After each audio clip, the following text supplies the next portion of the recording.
The Homestead Miami Speedway is the setting for our first race of the IndyCar season, the Toyota Indy 300, presented by XM Satellite Radio. We come to you from just south of Miami on a sunshine splash day. Welcome, everybody.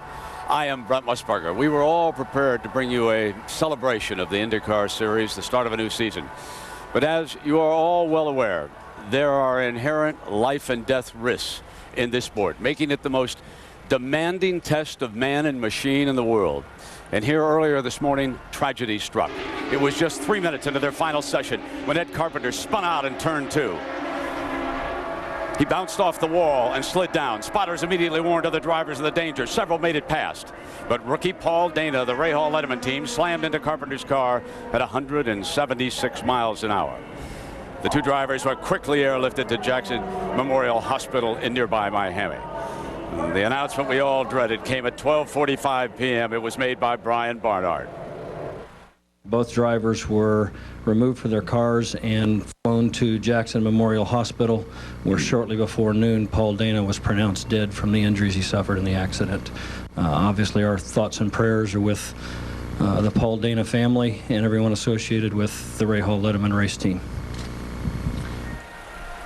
Ed Carpenter remains in stable condition, still in the hospital in Miami. And afterwards, shaken Bobby Rahal quickly withdrew his other two drivers, Danica Patrick and Buddy Rice. So you can see Danica leaving badly shaken after she heard news. Buddy Rice was told by my colleague, Jack Arute. And no one was closer to Paul Dana than our Dr. Jerry Punch. And Jerry, this is a blow for all of us and all of racing. Well, Brent, we are all still in shock down here. The tragic death of Paul Dana has impacted every single driver here on pit road today, because at one point in their career, they were where he was today, a promising, passionate young rookie chasing a dream. You know, ironically, the career highlight for Paul Dana came here 2 years ago when he sat on the pole for an Indy Pro Series race. He was so happy because he was getting a chance to pursue that dream. This morning, he was doing what he loved. And now, we have not only lost a promising young driver, many of us, myself included, have lost a friend. Brent? Dr. Paul Dana would have been 31 years old coming up on April 15th. Our condolences go out to his lovely wife, Tanya. And now let's go trackside for a special invocation. And now remain standing for today's invocation. Please welcome Indy Racing League Chaplain, Father Glenn O'Connor. It is with heavy hearts today, ladies and gentlemen, we ask for a moment of silence. Our thoughts and our prayers with Paul Dana's family and the entire Rahal Letterman racing team. We now observe that moment of silence.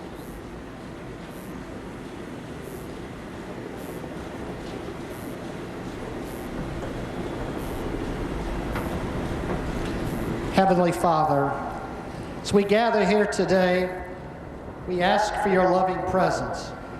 We thank you for the beautiful day, for this facility, and for the entire Indy Racing League family. And bless this race with safety. Bless all the competitors. Bring them safely home.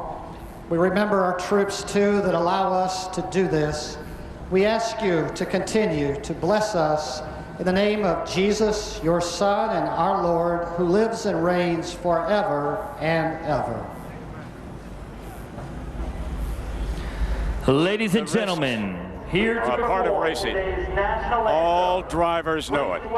They'll remember their fallen comrade, but right now they also know it's time to go racing in honor of Paul Dana. The 482nd from Homestead Air Force Base welcomes you back, ladies and gentlemen. And as they roll by, it's my pleasure to introduce your broadcast team on the IndyCar Series this year.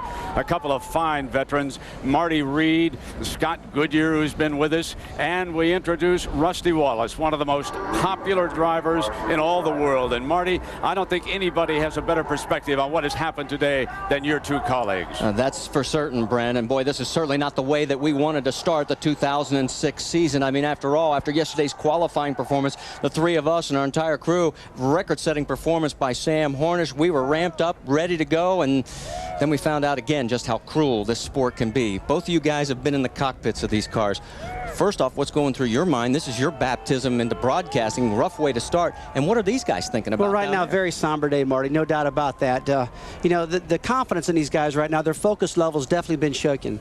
They're thinking about the race. They're thinking about Paul. Their minds are going all over the place right now. But I will tell you guys, when they hit that ignition switch and that Honda engine fires up, their adrenaline's going to start to flow. They're going to start thinking about racing, and they're going to think about job at hand. And they're going to get out there and try to win this race for Paul. They're going to drive hard. They're going to drive their brains out. But you know what happens?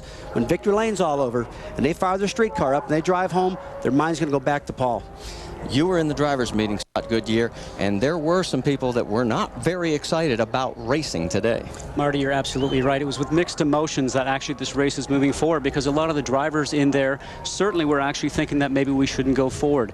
Brian Barnhart, the president of the IRL, was actually letting everybody know exactly what happened this morning, and he broke up. Tears came from his eyes because he says something that we've all felt before, that, you know something, you guys are my friends. I don't want to lose any of you. We try everything we can to make sure we do everything here for safety, but somehow this was out of our hands this morning, and this was in God's hands.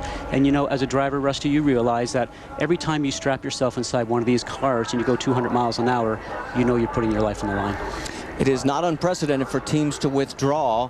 If you remember back in 1999, Team Penske withdrew from Laguna Seca after the death of Rodolfo Gonzalez, and that is the precedent-setting move. It's been going on for literally years in the sport, as it was Bobby Rahaal's decision to park his other two cars in honor of Paul Dana. There is Mario Andretti. We'll be back with Drivers Start Your Engines at Homestead Miami Speedway. When we come back, we'll start the 2006 IndyCar Series season. Stay with us. Back here at Homestead Miami Speedway, we are just moments away from Drivers Start Your Engines. Let's get an update on some of the stories that we're going to be covering closely today. How would you like to be a 19-year-old rookie? Let's get the latest on Marco Andretti. Jack Arute, you're up. And Marty, if you've got the keys to your father's hot rod, what goes through your mind? Your first pit stop, your first IndyCar ride, and then the shadow of what happened this morning for young Marco Andretti. I asked his grandfather, Mario, if he had a conversation with his grandson about the unfolding of events this morning. He said absolutely not. Mario Andretti was very specific about the fact that you don't talk about it. He said the most important thing is to put it out of your mind. He should know, Jamie Little, he lost his teammate in his Formula One World Championship run. That man, of course, Ronnie Peterson. Well, Jack, all the drivers are remembering Paul today in different ways, and Dan Weldon is running the number 17 on his side pods. But it's here at Homestead 1 year ago that he has a great memory. It began his record-breaking season. He won here, went on to win the Indianapolis 500, and then the championship. Guys, today he makes his debut with a brand new team in Target Chip Ganassi Racing and the number 10. Dr. Punch? Well, Jamie, today marks the 45th time the Team Penske drivers have swept the front row in qualifying at an IndyCar Series event. And that might be a good omen for outside pole sitter Helio Castroneves. You know, when it happened last June at Richmond, he started second but led the most laps and cruised to his first win of the year. Now, 2 years ago here at Homestead, they finished 1-2, but it was Sam Hornish who made the move in the final laps, just edging Helio. Hornish winning for the third time in just 5 starts at Homestead. So, if history is any indicator, the battle between these two alone should be well worth the watch. Marty? All right, thanks, Doc. As we are just about a minute away from Gentlemen Start Your Engines, as you see Sam Hornish, our pole sitter, he alongside with Helio Castroneves, as they will be coming to life here with the Gentlemen Start Your Engines call. And there is Mario Andretti, Michael Andretti. Can you believe how nervous those two must be right now? They must be real nervous right now watching them. There's no doubt. Their hearts are pumping right now.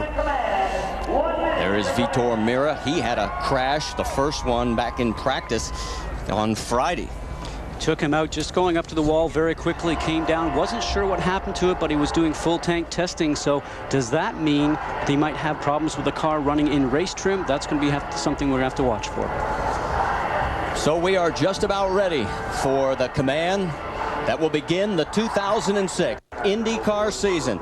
Let's take you down trackside for those 4 famous words that everybody waits all winter long to hear.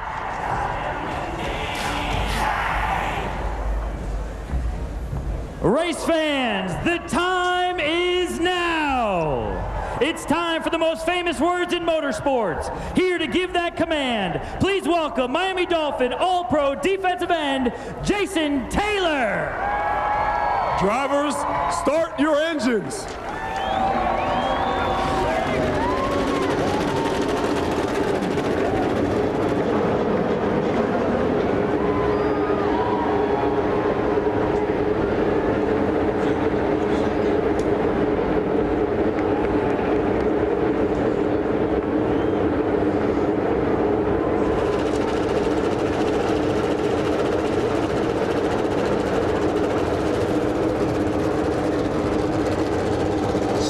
Pit lane, we see all hands up, which means all engines have been fired. So we are getting ready, although it looks like a little bit of work still going on Scott Sharp's car. There's PJ Chesson. He'll be at the very back of the field. A latecomer to this season's race, Carmelo Anthony, a co-owner with Ron Hemmelgarn on that team. We'll talk more about them in a matter of moments. There's Buddy Lazier, the 1996 Indy 500 winner. And here they go. The cars begin to roll out of pit lane. This is the time that I love. You're inside the cockpit. Rusty, you can feel the vibrations going up your back from the engine. You let the clutch out, and man, you know you got 650 horsepower to go racing with. Well, there's no doubt about that. This is a time where the adrenaline's flowing right now. They got everything working. They've had 2 big practice sessions, Scott, Friday and Saturday. They feel their cars are prepared. Trouble for Brian Herta. The car had fired, did not come fully to ignition, and now they are still in pit lane. So they have problems on the number 7 XM Satellite Andretti Green racing machine. You can see the computer out there, so they're actually reprogramming the black box that's actually in those cars. These cars run on computers just like our road cars, and once they figure out what's going on, they'll give a signal to the starter in the back to turn the engine over, and hopefully it will start. Meanwhile, the rest of the field goes out onto the 1.5-mile oval here at Homestead Miami Speedway to begin the 3-lap process. Take a look at our Toyota starting grid. They will come across the screen at the top. You will notice the names at the back, which will include Danica Patrick, Buddy Rice, and Ed Carpenter will show a DNS, which signifies they will not start in today's race. Let's get an update on the 7 car. Jack? Marty, the thing you don't want to hear when you try to fire your Honda engine, no fuel pressure. They're going to have to push it to the pit box and go to work. Not what you want to do when these base laps are winding down. All right, thanks for the update. And boy, they are working feverishly. Now let's check our onboard cameras now. We'll take you from back to front in the starting field. We've got one with 19-year-old rookie Marco Andretti. He will start 13th. Also with an onboard camera, it's Scott Sharp. He'll be starting in the number 11 position in the Delphi Automotive Dallara. We've got Brian Herta with an onboard camera, and right now he's stuck in pit lane. That is not the view he wants you to see. Our 2005 champion with new colors, Dan Weldon in the number 10 Target Chip Ganassi racing machine. He'll be starting 6th today. And our final onboard camera with the 2004 IndyCar Series champion with Tony Kanaan. One of the things we're going to put Rusty to work on is talking to these drivers. And we're going to do it right now with Sam Hornish, right? Sam Hornish, this is Rusty Wallace in ABC booth. Buddy, you got us? I copy. All right, Sam, great qualifying run at 2:18 and some change. You've got 2 races on this racetrack since you practiced. Are you concerned with the grip level or not in these early laps and races, especially in turn 3 and 4? Yeah, we're still trying to figure out exactly what we need for the setup. You know, we didn't get this morning's practice like we needed, but the big thing is that we go out here and finish all 200 laps, making about Richie Penske 1-2 at the end. All right, buddy, great race. Have a good one here. We're ball pulling for you. So that's one of the jobs we're going to give to Rusty all season long, as we are going to also go side by side again this year. As when we go to commercial break, you will not miss a single thing, because in the left side of the screen you'll see the racing action, in the right side you'll see the commercial. Coming out through 3 and 4, the 2006 IndyCar season is officially green. Green flag.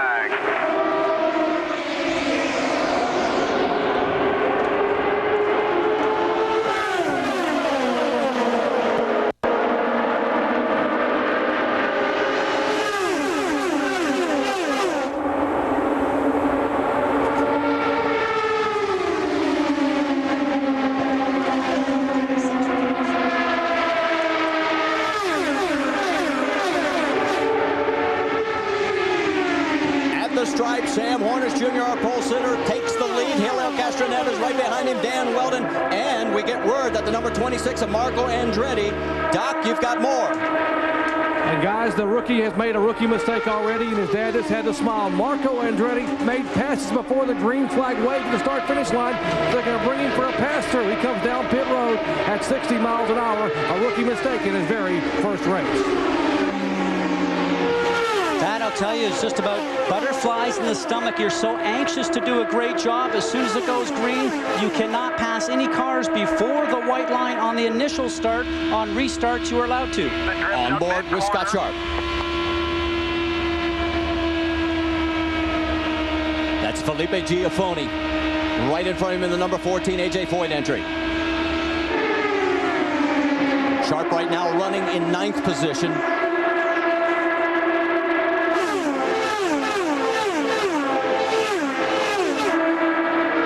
These guys right now are just feeling this racetrack out. There was 2 races last night, guys, since these guys have practiced. They've had the DP race. They've had the other races. Right now, turn 3 and 4 is a little slick because of the road course. They're feeling this thing out right now to make sure their tire pressure comes up and their grip levels are good. Scott Sharp completes the pass on Giafoni, moves up into 8th. In fact, Giafoni is under attack now by Koski Matsura, and Sharp marches on. While all this action is going on, we will tell you that Brian Herta is still in pit lane, so he's already 4 laps down. Here's the battle for the race lead. Lockstep right now for Team Penske, Hornish, and Helio Castroneves. For Sam Hornish, he's now led 5 of his 6 starts here at Homestead Miami Speedway. He has 3 wins here, more than anybody else in the field. Not only 3 wins, but his first win here came actually with the Penske team when he first started driving with Penske, and he actually went out there and passed his teammate Helio Castroneves for the win on his debut with Penske Racing. Very, very impressive. Sam told me earlier, he said, look, I've always wanted this Honda horsepower. I felt like the Toyota's behind a little bit last year, Rusty. And he said, look, if I get this power, I think we can put it on them. Right now, I talked to Roger Penske this morning. He said, look, we qualified at low trim last night. We're going to go ahead and bring this wing angle up a little bit, get some downforce in these cars. And so both cars got a little bit more downforce on them from what they qualified yesterday, Scott. And you talk about the downforce, there has been a rule change so far this year, guys, where last year it was a 10-degree wing angle flap on the rear wing with a 1-inch wicker. That's the black stripe that goes across the top of the wing on the back. And this year it's now been down to 5 degrees. It's now 5 degrees wing angle and a 1/2 degree or a 1/2-inch wicker bill, rather. And I'll tell you something, the cars are much more slipperier with that. Let's get more from Jerry Punch. And guys, you mentioned the 2 Penske cars. Both shattered the old track record set 2 years ago here by Buddy Rice. And the way they did it was they probably had the least amount of downforce of anyone on the pit road in qualifying. But today, at the start of the race, and he walked in and looked at all the cars, the Penske guys will tell you we probably have more downforce than anyone else in the field. Why? Because Roger Penske said it's going to be warm, the track's going to be greasy. We need to be able to work traffic and work together. When we do that, we need downforce. Yeah, we're very comfortable that we have plenty of power with that Honda engine. And if you look at the speeds, as we got yellow on the racetrack, the yellow has come out. We're looking around to see if there is any incident. Vitor Mirror is already in the pit access road, but see nothing around the racetrack. Maybe there could be possible debris. We were talking about the speeds, 213 miles an hour for both Penske cars.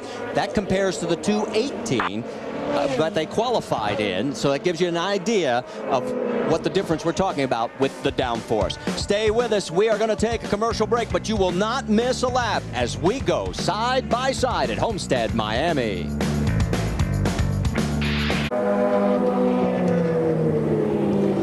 Well, as you saw while we were on side-by-side, split strategies now here at the Toyota Indy 300 presented by XM Satellite Radio. Helio Castroneves brought it into the pits while Sam Hornish stays out, guys. Nice to split the strategy here with Team Penske. As you know, Rusty, having 2 cars, having 2 options out there, I think is very, very smart. Interesting, though, to see Marco Andretti come in. I thought he might try to get his lap back out there, but I think it was smart to bring him in underneath yellow for his very first pit stop. No pressure on him under green. He's got a concern right now with the way his car's handling or driving. It's a smart decision to bring him in and work in this car right now. Marco's not out of this deal yet. Let's check in with Jack Arute. When it goes wrong big time. 19-year-old Marco Andretti, third generation Andretti to drive Indy cars, dead sticks it to a stop. His day is over, fellas. On that ensuing pit stop, while we were away in side by side, he lit up the tires. There's no traction control or launch control anymore, and there's also a problem out on out on the track Jack, as well, guys. we've got to jump in. I'm sorry, but we've got a fire down there. Buddy Lazier's car is on fire, and he's having trouble getting out of the cockpit.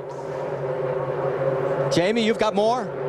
Guys, Buddy Lazier came into the pit and he stalled it trying to exit, and then when they tried to reignite it, you saw flames come out, but they reignited it anyway. He went down pit road, and right away we saw that fire come. Guys? And those flames are an oil fire, because obviously with methanol in the tank, we would not see those flames if it was a methanol fire. Always the worst thing for a driver to fear is these methanol fires, because, Marty, as you say, you cannot see the flames. Now, he's trying to get out of the car. He's got a lot to remove. He's got a 6-way safety harness, remove his radio, and a bunch of other things like a water bottle, Rusty. There's not the size inside these cockpits like you guys have inside your Cup cars. You're exactly right, Scott. I'll tell you what, it seems like I would be scared to have a pit right now. I mean, you come down pit road, you have 2 or 3 drivers have problems right away with pit stops. And there is Marco out of the car.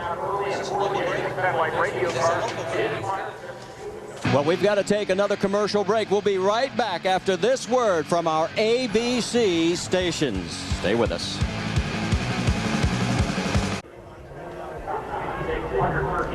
Back here in Homestead, it's a short day for Marco Andretti, a broken half shaft. What happened in that pit stop that caused it to break, Marco? I don't know. I might have grabbed first before the car dropped, but I mean, I guess I didn't think I did. They really haven't told me yet what I did wrong, but you know, obviously we have to fix it. It's a shame we're not out there. What about the restart, too? A typical rookie mistake. Talk me through what happened there. I guess I just totally misunderstood the thing. It was too good to be true. You know, I went before the start-finish line, and I thought it was just when they said green on the radio, and I went when they said green. So it's too good to be true. So what did Pop say to you after that one? You screwed up. I think that says it all, guys. I think that sums it up quite well. And there's Grandpa, and they'll go back and they'll dissect everything. And really, that's the first mistake we've seen him make. We were here 3 weeks ago for the testing, Rusty, and he didn't put a wheel wrong. Oh, I tell you what, Marco looks so good in practice on the road course. Scott, he looks so good on the oval. The guy's been calm. He's been collected. I expected big things, and I still expect big things out of Marco. You know, I mean, he wasn't out of this thing. He could have got his lap back pretty easy, I think, under the new rules that IRL has. But hey, broke that half shaft, and that's just a parts failure. This kid will be back. He'll be back a long distance, as you said. Probably could have got the lap back and been competitive. The thing that comes to mind for me, though, as a driver is, you know, something I would have loved to have been able to get out there as a rookie and complete the whole race, because you learn so much more. Now he goes to St. Pete's next week, which is a road course. He has background in that, and then he's got to go all the way over to Japan, and he really doesn't have oval racing experience yet because he did not get a chance to run here. All right, let's talk about what's happened so far on the racetrack. And just in case you're just tuning in, we started with 16 cars because of the crash this morning involving Paul Dana and, of course, Ed Carpenter. You know all about that. Then Danica Patrick and Buddy Rice were withdrawn by Team Ray Hall Letterman. That brought us to our 16-car field. Since the start of this race, Brian Herta never made it to the start. He was in the pit lane. Vitor Meira, Marco Andretti, and Buddy Lazier are out. We're down to 12 cars. What's this do to race strategy for everybody? Yeah. Well, you look, there's 12 guys that race each other, and only one of them is going to win the race. I'm going to tell you, all 12 of those guys are going to be going for it wide open. Interesting to me, because obviously everybody has the same Honda engine now, the same horsepower because of the same power plant, the same fuel mileage possibilities, the same settings on their fuel trim, whether they're going to go negative to try and save a little bit of fuel. And the thing that comes to mind for me is, will it come down to how much they selected, how much downforce, how much wing is in the car, and how much drag is on that car? This racetrack is wide open for fast racing right now. You saw Dan Weldon there as he's in second place. Let's get caught up with another one of those drivers that's out of the race. Vitor Meira is with Dr. Jerry Punch. And Marty, that's the reason for the yellow here today. The 28-year-old Brazilian Vitor Meira had a problem with the Panther machine. And Vitor, not been your weekend thus far. First, what happened here a moment ago in the race?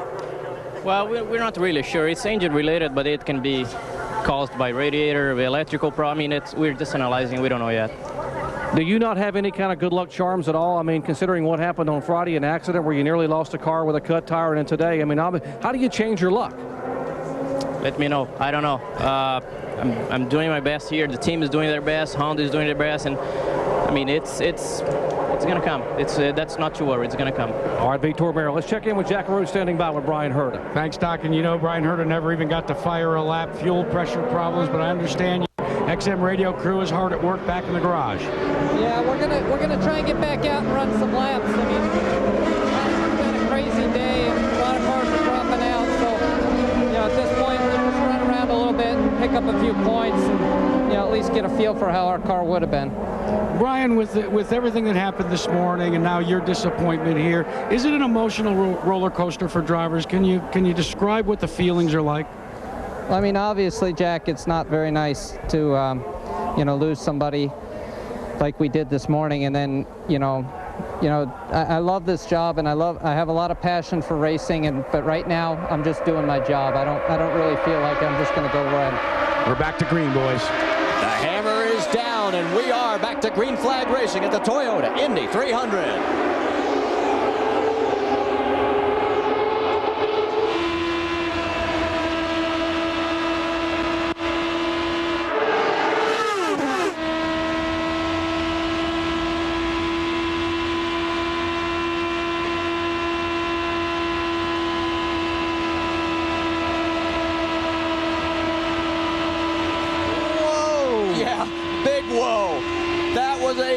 Wiggle, but he doesn't lift, guys. He just keeps his foot on it. Watch, this is why this guy won the Indy 500 and the championship. Okay, those tires had a lot of rubber on them, had a lot of buildup on them on that restart. You can see he got pretty loose. Take a look at the Firestone telemetry as it happens. Check out the speed, 215, 217 down the straightaway, hardly dipping in the turns of throttle, guys. Look at that, 100%. It's amazing. Now watch the G-forces climb through turns 1 and 2. You'll see it just up over 4. Remember, you're doing that for 200 laps around here at both ends of the racetrack, Marty. The thing I'm noticing, guys, from this onboard shot, look ahead at Sam Hornish going in through the corners.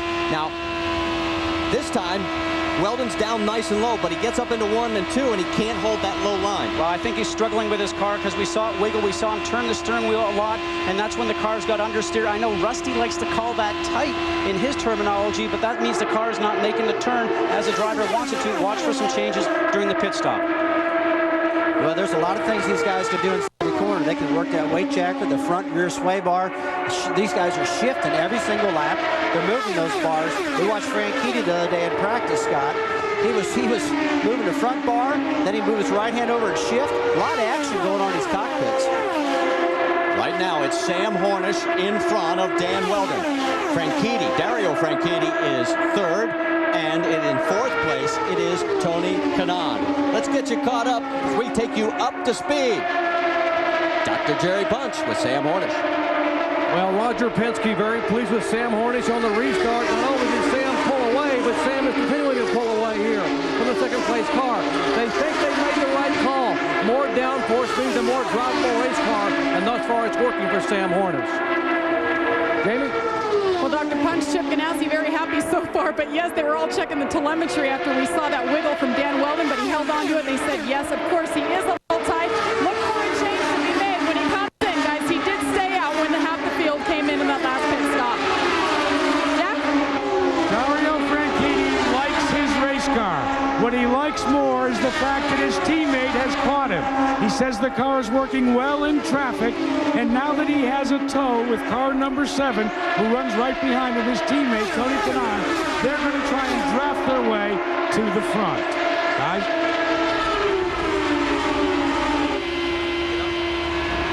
You're on board with Tony Kanaan, as right now he is running in 4th spot, trying to track down his teammate, Dario Franchitti. Listen to the radio.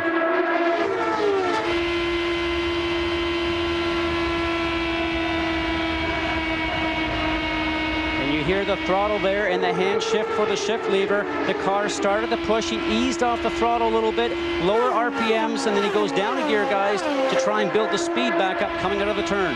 We can give you, Brian Herta fans, good news. He's back into the race. The bad news is he's 28 laps down, but at least he's out there. As a driver, that's not what we want to hear, 28 laps down. I got to tell you, I love this shot from looking down into the car, guys, for the fans. It's just this amazing shot, seeing these guys shift. seeing him work these sway bars, make these chassis adjustments. You know, back to Tony Kanaan, I was talking to the Penske team, and they were worried about Kanaan. They thought he had one of the best handling cars in practice that they saw. Well, and one of the things we should point out, look at the top 3 positions right now. 3 different pit teams. Penske, Ganassi, Andretti Green. And I think that goes to say how competitive this season is right now and how everybody expects and knows that you're going to have to get every point on the racetrack each weekend. Jack, you've got more on Tony Kanaan?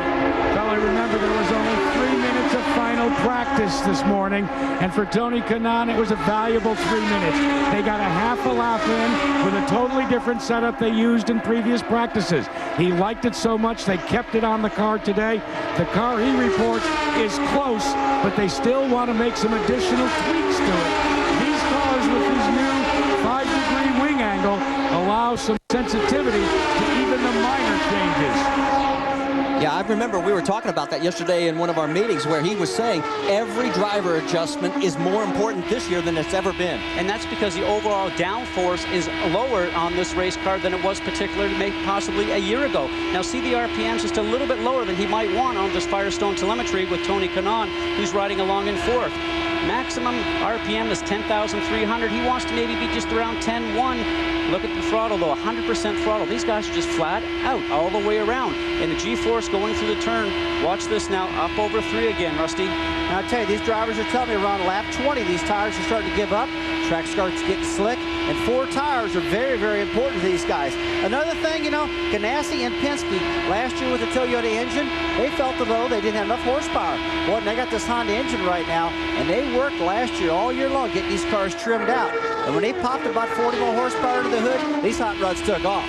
Let's talk for any new fans that may be tuning in for the first time or haven't been in a long time about G-forces. Describe what it specifically means. Well, basically, you get through the turn, you see 2 G-forces. That's twice your body weight, for instance. And, you know, if I was a svelte 140 pounds, of which I'm not, you know, 2 times. I mean, look at this right now. Great battle going on, but it's double or triple or 4 times the amount of your body weight. And you notice that inside the race car. This is the battle for 7th. You can see the speeds. That is Felipe Giafoni in front of Thomas Scheckter. Scheckter, part of the Vision Racing team, the only member left after Ed Carpenter, of course, was taken out in the morning practice session with his crash. Scott, how'd you like to be a Giafoni with A.J. Foyt beating on him like crazy? Now, A.J.'s been known to, you know, cause a stir occasionally. I saw him down there in the pit area beating on that car and hollering to Giafoni, let's get this baby going. He gets pretty boisterous down there. He does, and he's got passion. There's A.J. Foyt right there, a 4-time winner of the Indianapolis 500, and certainly, I think, one of the men that all drivers look up to, Marty. And we had a great story on A.J. when we were here for the session. And, you know, all the news was coming out about Al Unser going back to Indy and possibly putting a deal together, which has happened. Eddie Cheever coming back to race and get ready for the 500. Michael Andretti, and A.J. looked at us and said, yeah, I looked at my wife and said, I think I could do it too. And she looked at him and said, no way, you're too old, you're too fat, and your feet don't work. I'd have to agree with his wife. Well, you're going to be the one that's going to get the rock'em sock'em in the garage area afterwards. Here we go. No problem. Oh, did you see that wiggle right there? Man, you know, right now that car was just going loose coming off the turn with Thomas Scheckter, the Vision car number 2.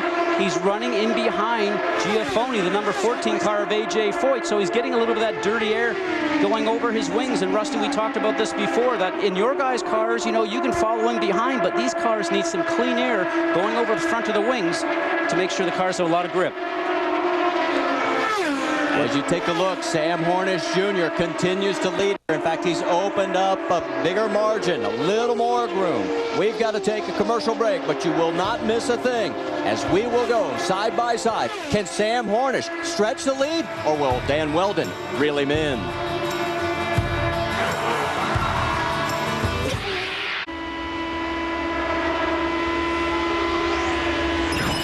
Well, a reminder that last Wednesday, millions followed the evidence and discovered ABC's newest hit television experience. See the show the Wall Street Journal calls amazing.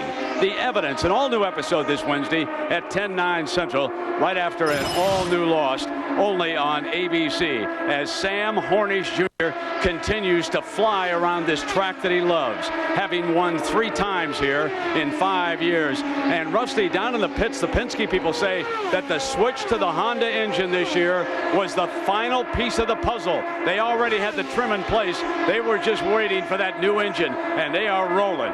Well, Brent, you're right. They've put the fear of God in everybody right now. They were so prepared last year with the other engine package. They had their car so trimmed out. Now they put a lot of power in the hood. They're taking off, and they're showing us today.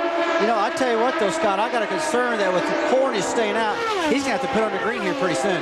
He looks like he's going to have to. You know, you're going to see around 50 to 55 laps as we see Roger Penske, who's doing all his strategy work right now on your left-hand side. But you know something, he pits underneath green. If it stays green throughout the whole event, everybody else has to do it. You know, it's going to fall down to who's got the fuel mileage to come down to the end of the race. Let's get an update on pit strategy from Jerry Punch. And what a master is Roger Penske. You understand why he runs a $9 billion corporation. He made the call. We're going to move our drivers up to 2 different fuel strategies. Thus the early pit stop for Helio Castroneves at lap 12. Now, that means Castroneves can go to lap 67 or 68 on fuel. But expect Sam Hornish to come in between now and lap 57. Also, by the way, Sam complaining of a little bit of an understeer, a push in turn 1. Watch for a slight front wing adjustment on that pit stop in the next 3 to 4 laps. All right, thanks, Doc. As you see, Sam Hornish continues to try and reel in that next car, which would be a lap vehicle. You know, I was feeling bad for Brian Herta. We saw during the commercial break that he's running laps at 212 miles an hour, but unfortunately he had all that problem early. He'd be running right up in the top 5 or 6 right now. You know, but they put him back out there, guys, because there has been a lot of cars out of the race early so far. Everybody's running for a points championship, and you heard him say, we'll go out there and circulate around with the way cars are falling out right now. We know we're going to get some points towards the championship. Speaking of the other member of Team Penske, here is the car that is in 6th place right now. That's Helio Castroneves.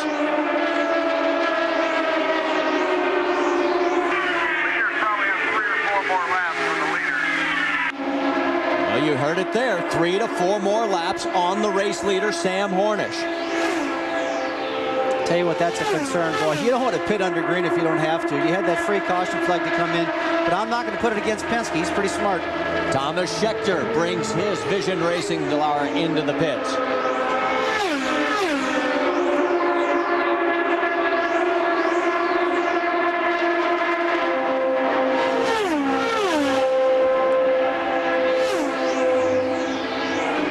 There's the stop. Tire is done.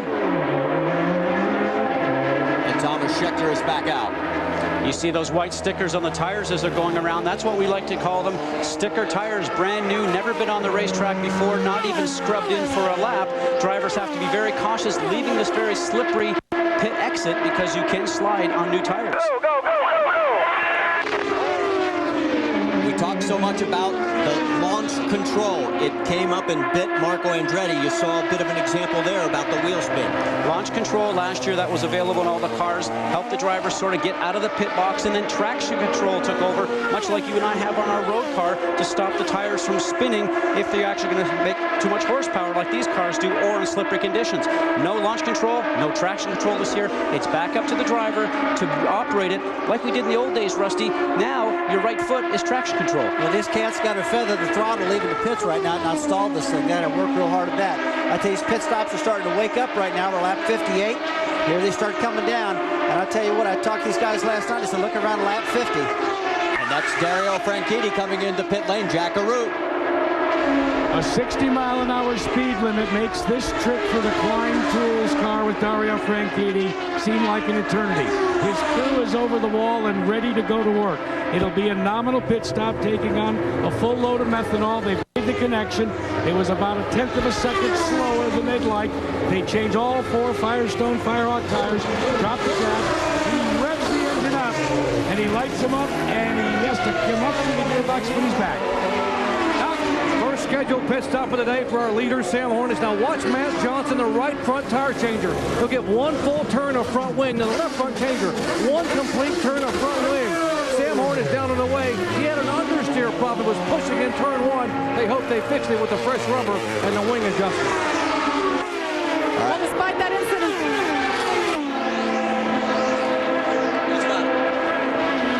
Guys, if you look to the inside, there's a bit of a drag race. That green number 11 is Tony Kanaan. A very quick stop for the Kim Green-led crew. And he leaves the other two cars up. Now, we're asked to be a little bit careful. He's coming back up to speed out of this pit lane midway down the backstretch. Outside. Clear. That was the spotter telling Tony Kanaan he was now clear to go back in. Now, go back to that wing adjustment. 1 degree on an oval is 1 full turn, correct? It is, and actually what that happens to do for the car is actually put more pressure on the front of the car, more pressure on the front tires, pushing down into the ground, and it stops the car from understeering. Rusty is what I like to call it. I think you like to call that tight. Well, it keeps the car from pushing or be tight. So there's 2 of them around you. Take a look at our new leader. That was Helio Castroneves as he is out in front. And here comes Scott Dixon, who comes off the race course. He was in second. Jamie Little. That's right, Scott Dixon, a new man this year, guys. He wants to prove the power of the team that he has behind him. He won this race in 2003. You see there 4 tires, 1 turn of front wing, guys, and it's clean, and he's off. Thanks, Jamie. Scott Dixon back out onto the racetrack. We'll let you know where he rejoins the battle right now. Castroneves, Sharp, Matsura, and Dixon, your top 4.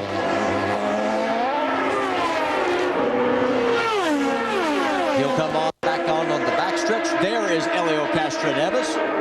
As we've got to take another commercial break, we'll go side by side. You will not miss a thing. It is still Team Penske out in front, but this time it's Miami's own Helio Castroneves. Can he stay there, or Sam Hornish come back?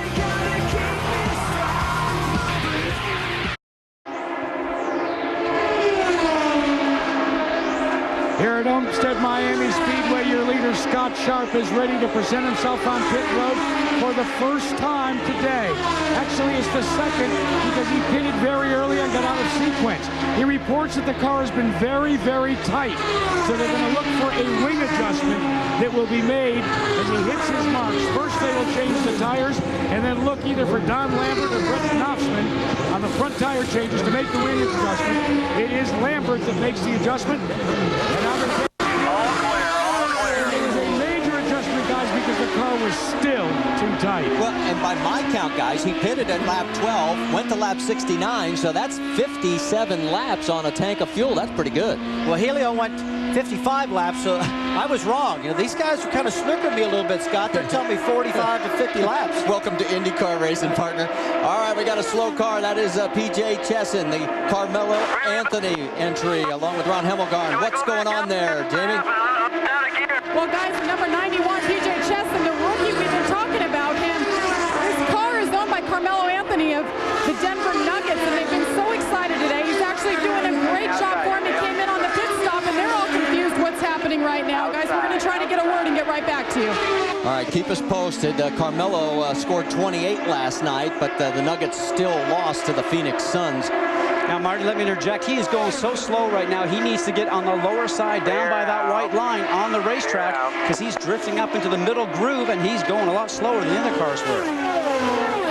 I'm surprised that he's staying out there. If he's got a problem, why wouldn't you bring it in? Well, see, right now he's making Scott Sharp go real high up into the gray section. Man, that's not going to win him a lot of friends. No, that's not going to win him any friends at all. Obviously, there was something wrong with this car, and he's done something to get it going again. So he's messing around inside the car, that's for sure. He's 100% throttle, so I don't know what he was doing. We'll check on this. You see his speed. It was down around 207. Now it's back up over 210. And Marty, just look at the throttle in the turns. He's so far off the throttle. He's not very happy with the car. And even at that speed, it's rolling itself up the racetrack, and he's taking a real high line. So as a rookie, you got to really feel this thing out. If it's not right, something can go right in the pit stop. Bring it back in and make another change. While all this has been going on, Sam Hornish Jr. has rotated through all the pit stops. He has regained the race lead. Dan Weldon is second, Tony Kanaan third, Dario Franchitti fourth. And there is Carmelo Anthony, star of the Denver Nuggets and new co-owner of the number 91 car. Jamie, you've got more? Yes, actually, I just talked to the team, you guys, and they thought at first that they had a gearbox problem, but the engineer just told me he actually jumped out of gear, so it looks like they have it all straightened out. Maybe it was just a rookie mistake on P.J. Chesson's part. Well, And PJ told us, he says the car is more sensitive than what he drove last year in the Indy Pro Series. And he says there's so many more adjustments that you got to make. Maybe he did. It just popped it out of gear. A lot more adjustments, and a very tricky race car to set up. Has a lot more horsepower and goes probably somewhere about 60 miles an hour faster. So that's a lot of speed difference. I'll tell you what, guys, while all this stuff is going on, these cats are flying around this racetrack at close to 214 miles per hour. Oh, you heard some backfiring going on there just a moment. It looked like possibly they're on the rev limiter with that car on PJ Chesson's car. So if they do have a gearbox problem, maybe he cannot select the top couple of gears, which are the high-speed gears, guys. And you saw PJ's speeds at 204, 207. Our race leader, Sam Hornish, he's running at 213 miles an hour a lap. That's the pace you're going to have to race if you want to take the lead from that man right there in Team Penske's number 6. Sam Hornish Jr. Dan Weldon running second. Tony Kanaan is running third with Dario Franchitti and Elio Castroneves rounding out our top 5. We've got to take a commercial break. We'll be back after this word from your local ABC station. On the track, the Penske's are dominating. In case you were not with us earlier today, 30-year-old rookie Paul Dana died after suffering major injuries in a practice accident here at Homestead. That crash also involved Ed Carpenter. As a result, drivers Danica Patrick and Buddy Rice were also pulled off the grid by Bobby Rahal, who along with David Letterman owns the racing team. Now, for more on the condition of Ed Carpenter, let's go to Dr. Jerry Punch. Well, Brett, the word from the team is that Ed Carpenter has been admitted to Jackson Memorial Hospital Medical Center. They're the Level 1 Trauma Center. And we are being told that from the team members that x-rays are negative on Ed Carpenter and that there are no broken bones. However, he is currently undergoing a CAT scan because of the impact and the velocity of that crash. He'll be kept overnight for observation, and right now CAT scan ongoing, but x-rays negative, no broken bones for Ed Carpenter. Guys? So now you've got an update on that. Thank you, Doc. Appreciate the news, and we wish Ed Carpenter all the best. As you look at Sam Hornish Jr. continue to motor around this track 1.5 miles with a increasing radius as far as the banking. It starts at one level and gets steeper as you go higher up, and we've talked about how much it's changed the racing here at this track, Scott. And this track has changed 3 times, Marty, from its very first outset that it had many, many years ago. It was almost like a small Indianapolis 500 that came back and put some banking on it, and just recently they came along here and put big banking on there. It starts off at 18 on the bottom, 19 in the middle, and then 20 at the high side, giving these cars a lot more grip going through the turns. And just in case you're just tuning in here at the bottom of the hour, let's get you up to speed. And Jerry Punch, you're up first. Well, guys, Sam Hornish is having the kind of day drivers dream about. A shattered track record on the pole in qualifying. He's dominated early on. The only problem he had at all was a little bit of an understeer. They fixed that with one full turn of wing on his first pit stop. He's about 30 laps away from stop number 2. He wants to have 4 wins and 6 starts here. Right now, he's 3 for 5. Let's check in with Jamie Little. Well, Dr. Punch, Scott Dixon, when he came in on his last pit stop, he was complaining of an understeer problem as well, saying the car was not balanced. He came in, they made one turn of front wing. He's gone back out and he got it balanced. However, he just reported on the radio that in traffic, he has that understeer problem.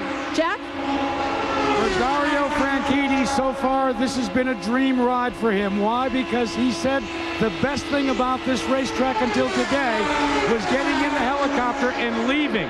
But right now, he likes his car, and he's still trying to find the minutest adjustments to make it go a little faster through the air. Meanwhile, the car directly behind him, car number 11, is his teammate, Tony Kanaan.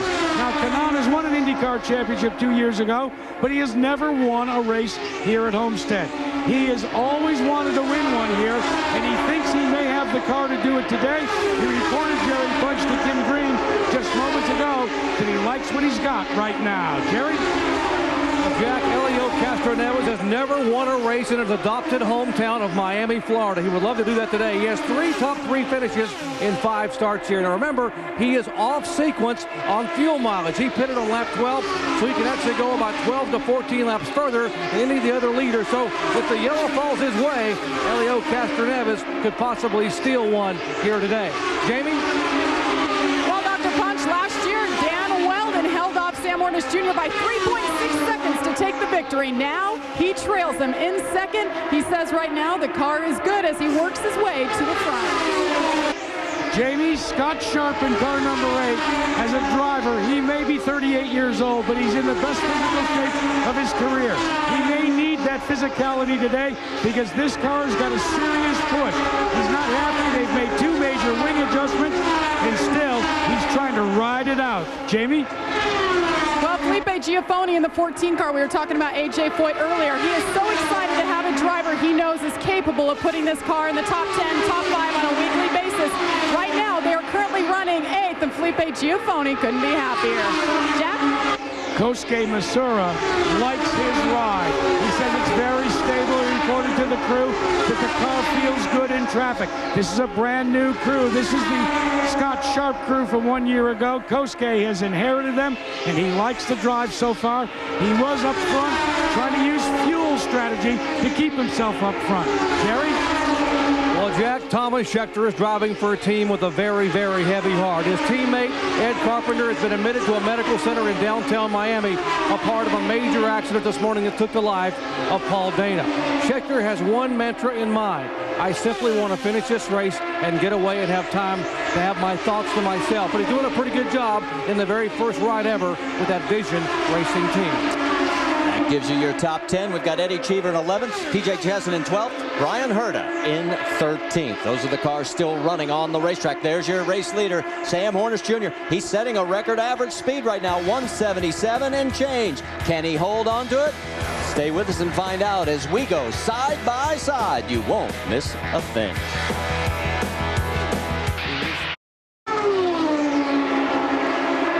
Welcome back to the Homestead Miami Speedway. I'm Brent Musburger. Sam Hornish Jr.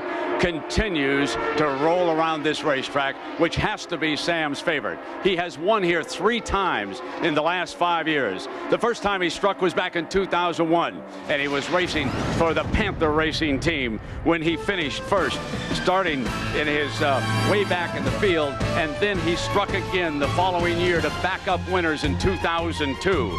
But the most dramatic win came for Team Penske in 2004.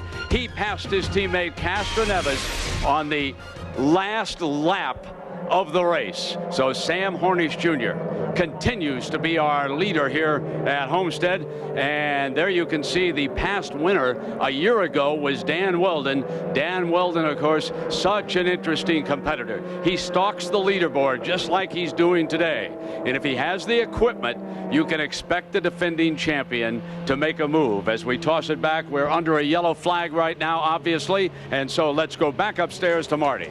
All right, thank you, Brent. Along with Rusty Wallace and Scott Goodyear down on pit lane, Jack Arute, Jerry Punch, Jamie Little. The yellow is for debris. And just to put a period on Sam, 2 of those 3 years when he won here, he went on to win the championship. And that's exactly what Dan Weldon did last year. Won here and went on to win the championship. Seems to be a lucky racetrack for that. But this yellow is going to play into everybody right now that's running at the front, because 48 laps since the last time they were in for fuel. So they were getting very close, needing fuel somewhere before lap 55. So watch for everybody to come in here and do refueling. Well, I'll tell you another thing, Scott. Weldon and Franchitti and Kanaan and Castro Neves have been flying. This is definitely going to bunch his field back up and make for an unbelievable race. Because I got to tell you, Weldon, I've been watching him. His speeds have been unbelievable. Well, this is our second caution of the race. We passed the halfway point 7 laps ago in this 200-lap affair. Our first caution was for a total of 11 laps, and don't think this one will take too long to get cleaned up. Just waiting for the debris to get cleared. Now, as you're riding along here on Dan Weldon's onboard, you can see the shadows going through turns 1 and 2. He's just coming out of 2 now. As the sun starts to set here, guys, the grandstand's shadow turns 1 and a little bit of turn 2. Consequently, when you get down through turns 3, going in through turn 4, the sun is actually in your eyes at this time of day going into 4, Rusty. And as you know, you sort of get some blind spots going around there. And at 215, 16 miles an hour, you got to really make sure you're right on line. Well, we're going to set up for our triple pits. We'll show you 3 pit stops, and we're going to start off with Jamie Little. Well, Marty, you guys touched on it earlier in the race. Dan Weldon was having a problem keeping his car on the bottom line, and he still is. So he said, I'm going to bring it in. You guys give me a turn of front wing. He's having some difficulty out there. As they make their way down pit road, they're going to make 1 turn of front wing, full fuel, and 4 tires. Dr. Punch. Sam Hornish Rusty's top of your screen. He's our leader. He says, guys, don't touch a thing. Put 4 fresh tire tones on, 30 gallons of fuel, and do not touch the chassis. We're that good. Jack Aruten with Dario Franchitti. At the bottom of your screen, front wing adjustment for the Scotsman. They make the adjustment, they adjust it up to try and loosen the car just a little bit. He pulls out, and we've got a mad dash to the line. All right, thanks, guys. Action fast and furious as always whenever yellow comes out. And there is Sam Hornish as he pulls back out onto the racetrack. Marty, I'll tell you something. The pace that he was running, he's already put Scott Sharp a lap down, Matsura a lap down. He was getting close to going towards Dixon and Weldon. He is running at a pace that if it was underneath green, a lot of those guys are about ready to go down a lap because he is just going so fast today. And I asked him this morning after the driver's meeting, I said, you know something? Can you go quicker? And he said, you know something? Absolutely. We left a little bit on the table in qualifying. All right, let's see if we can talk to Dan Weldon. Rusty? Dan Weldon, Rusty Wallace, the ABC booth. You got me, buddy?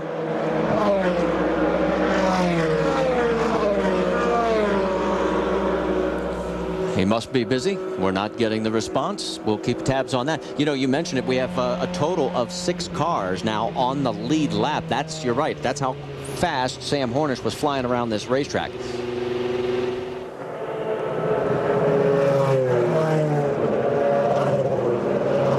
Talking a little bit of strategy about what these guys are thinking of. They know that they have one more stop coming up, guys. So they have one more opportunity to make a change on the car if they're not happy with it in this next segment. Well, we're going to try one more time. Rusty? Dan Weldon, this is Rusty Wallace, an ABC booth. Do you have us? Now, if he heard you, you see him pushing a button on the steering wheel, and I guess maybe we're calling, but no one's home. Yeah, 2 times a charm, 3 times, and you're buying the beer, and I think I know which brand I'd get from you. Well, I tell you what, those guys might have moved to Channel 2 on us, guys, because that happens occasionally. I think so. That's true. That's true. They do have a backup frequency, and they may have had a problem and switched it right before the start of the race and forgot to tell us. But here we go as we get ready to go back to green flag racing. We're under caution for only the 2nd time here. Let's update you on some of the other stories that we put periods on a lot earlier, but just in case you're tuning in a little later. If you're wondering what happened to 19-year-old Marco Andretti, well, he broke a half shaft when leaving pit lane. He got a little excited with the throttle and ended up snapping that half shaft, and that put him on the sidelines. And then Buddy Lazier also went out when we saw an oil fire for him, and then Vitor Meira also exited from the race early. And earlier on we saw Brian Herta not get going at the very beginning because of fuel pressure problem, but he's actually back in and many laps down, and interesting, about 28 laps down, but he's been running some fastest race laps, Marty. Very difficult for a driver when you know you got a fast car, but there's just absolutely no chance of getting up to the front. Yeah, he's in 13th position right now because of all the attrition. While we've got a moment, let's talk about what's going to happen next week, because we don't want you to miss a special NBA Sunday on ABC doubleheaders. The race for the playoff positions heat up. 12:30 Eastern, the Suns battle the Pistons. Then at 3:30, you'll see either the Rockets, Lakers, or the Nuggets with Carmelo Anthony against the Mavericks. That's next Sunday right here on ABC Sports, home of the NBA Finals.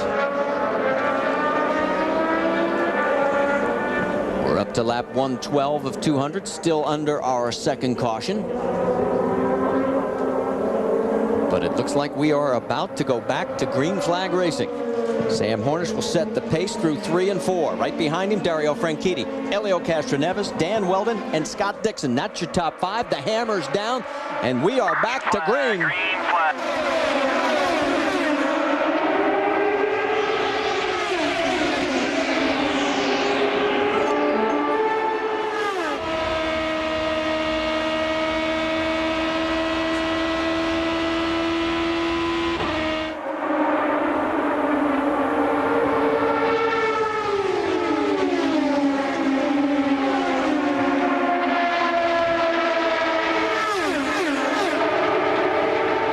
Coming back to the stripe, it's a Penske freight train once again. Hornish, Castroneves, followed by Franchitti, Weldon, and Dixon.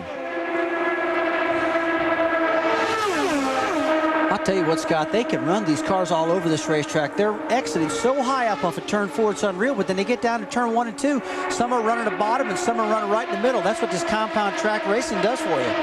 It's an interesting line. Don't forget, you got a lot of wind that goes across the racetrack here, and the wind is going across the racetrack. So when they come in through turns 1 and 2, they'll get a little bit of a push going over to 2. And when they come into 3 and 4, the car will end up being just a little bit, as I call it, positive on the front because the wind's coming over the nose. Exactly what you end up seeing where they're going in right now. Turning into 3 and 4, very low. Watch this. There's that sun glare that I was mentioning before. Now watch as we ride along here, going into 1 and 2. You end up going into the shadow. Track's going to be a little bit cooler there. The car will handle a little bit different because the track temperature will be a little bit less. I tell you, you're watching the 27 car right here. You see the sparks coming out from underneath it. This thing is low on tire pressures. He's full on fuel. This car's bottoming out. Folks, that's going to go away.